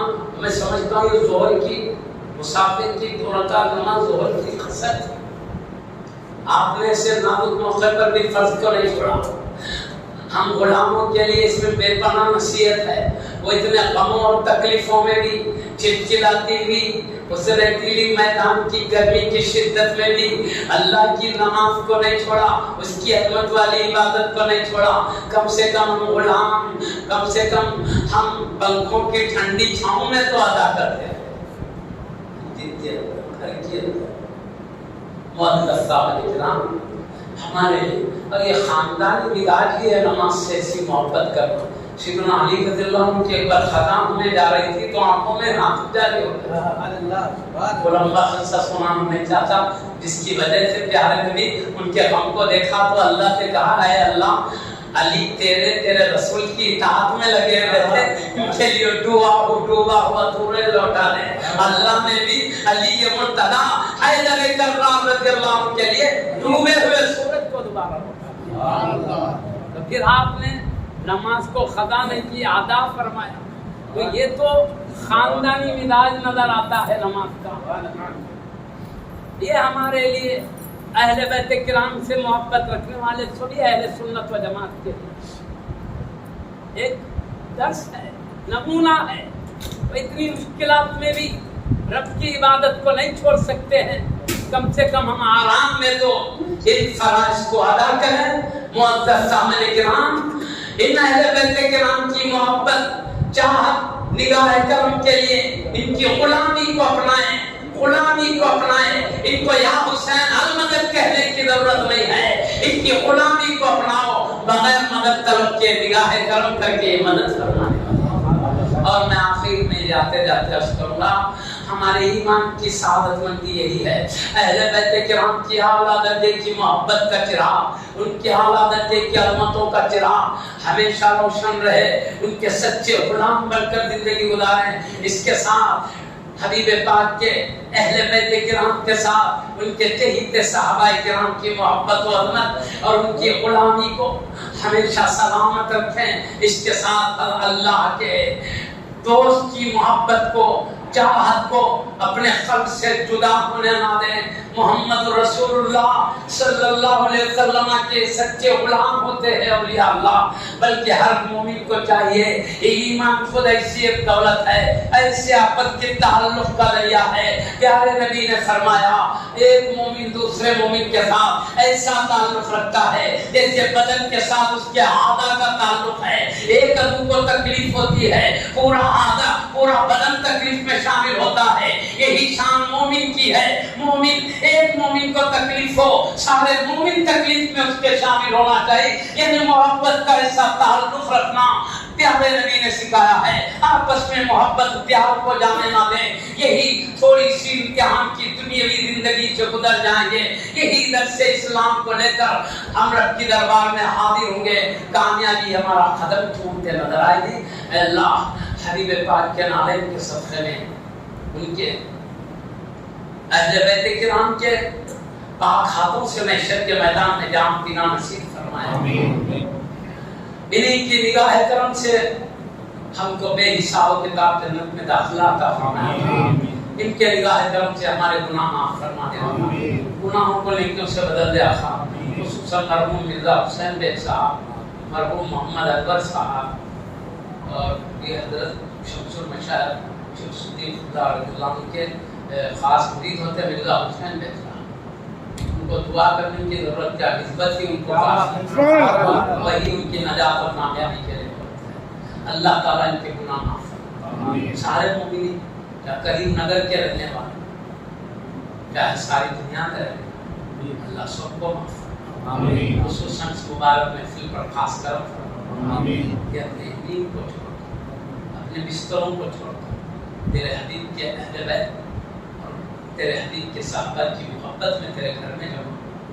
یہ سچی محبت ہے, سچی الفت ہے, سچے غلام بھی ہیں. ان کی محبت اور عظمت کو, ہماری سچی محبت, ہماری پاکیزہ عظمت کو اللہ ہمیشہ سلامت رکھا اور اس میں ہمیشہ اضافہ فرماتے رہے. اور جو غلامی کی توفیق دیا ہے ہم شکر گزار ہیں. اس غلامی کو ثابت قدم رکھا, غلامی میں اضافہ فرما, یعنی ان کے سچے اطاعت گزار بن کر زندگی گزاریں. ہم کو انہی کے نالے کے صدقے میں جو جو مشکلات آفات دنیا میں وہ بھی دور فرما. خبر کے جو مشکلات آفات اس سے بھی بچا لیں. بحشر کے دل کے مصیبتوں سے بھی حفاظت فرما لیں. کل سرات کے مشکلات سے بھی بچا لیں. جہنم کے عذاب سے بھی بچا لیں. اے اللہ ان اہل بیت کے رخ طیبہ کے صدقے سب کو معاف کر کے بے حساب کتاب جنت میں داخل عطا فرما. تیرے نبی نے فرمایا جب بھی اللہ سے مانگو جنت الفردوس مانگو, وہ بڑا درجہ ہے. آقا ہم اپنی حیثیت کی وجہ سے نہیں مانگ رہے ہیں, بلکہ ہم تیرے کرم کی وجہ سے, تیرے حبیب کی نصیحت کی وجہ سے مانگ رہے ہیں. تیرے اسی حبیب ان کے اہل بیت و صحابہ کے صدقے میں, ان کے سچے غلاموں کے صدقے میں ہمیں جنت الفردوس میں مقام عطا. ہماری لیاقت کی وجہ سے نہیں مانگتے آقا, تیرے کرم سے حبیب کے صدقے میں ان کے اہل بیت اور تیرے دین تیرے اسلام کی محبت میں ان پاکیزہ ہستیوں نے جو جان قربان کیا ہے, ان کے عظمت والے خون شریف کے خطرے کے صدقے میں ہمیں سعادت عطا فرما دے. ہمیں کوئی مصیبت رہنے مت دے آقا. ہمارے عزت و آبرو کی حفاظت فرما, ہمارے جان و مال کی حفاظت فرما. اے پاک پروردگار ہم جن برائیوں کو سمجھ سکتے اس سے بھی بچا لے انہی پاکیزہ ہستیوں کے صدقے میں, اور جن کو ہم نہیں سمجھ سکتے آقا ان برائیوں سے بھی بچا لے. اے آقا خواجہ نظام الدین قبلہ, خدیجہ خاتون صاحبہ, عبدالجلیل صاحبہ, یہ سب بیمار ہیں, ان کو شفاء کامل عطا فرما, صحت عاجلہ عطا فرما. ان کے بدنوں میں بھی راحت عطا فرما, ان کے قلوب میں بھی راحت عطا فرما, ان کے نظاموں میں بھی راحت عطا فرما, ان کے روحوں میں بھی راحت عطا فرما. اے پاک پروردگار اسی طرح تیرے حبیب کی امت کے ہر فرد کے بیماریوں کو دور فرما لے. صحت عافیت سے نواز دے, خصوصاً محفل ہوا اور اس قریب نگر کے رہنے والوں کو خاص طور پر خاص کر تیرے کرم فرما دے. صحت مند فرما دے جو بیمار ہے, کامل شفا عطا فرما. بدنوں میں, قلبوں میں, روحوں میں راحت و سکون عطا فرما. دنیا اور آخرت کی کامیابی اور فلاح پانے کے راستوں پر چلنا آسان فرما دے.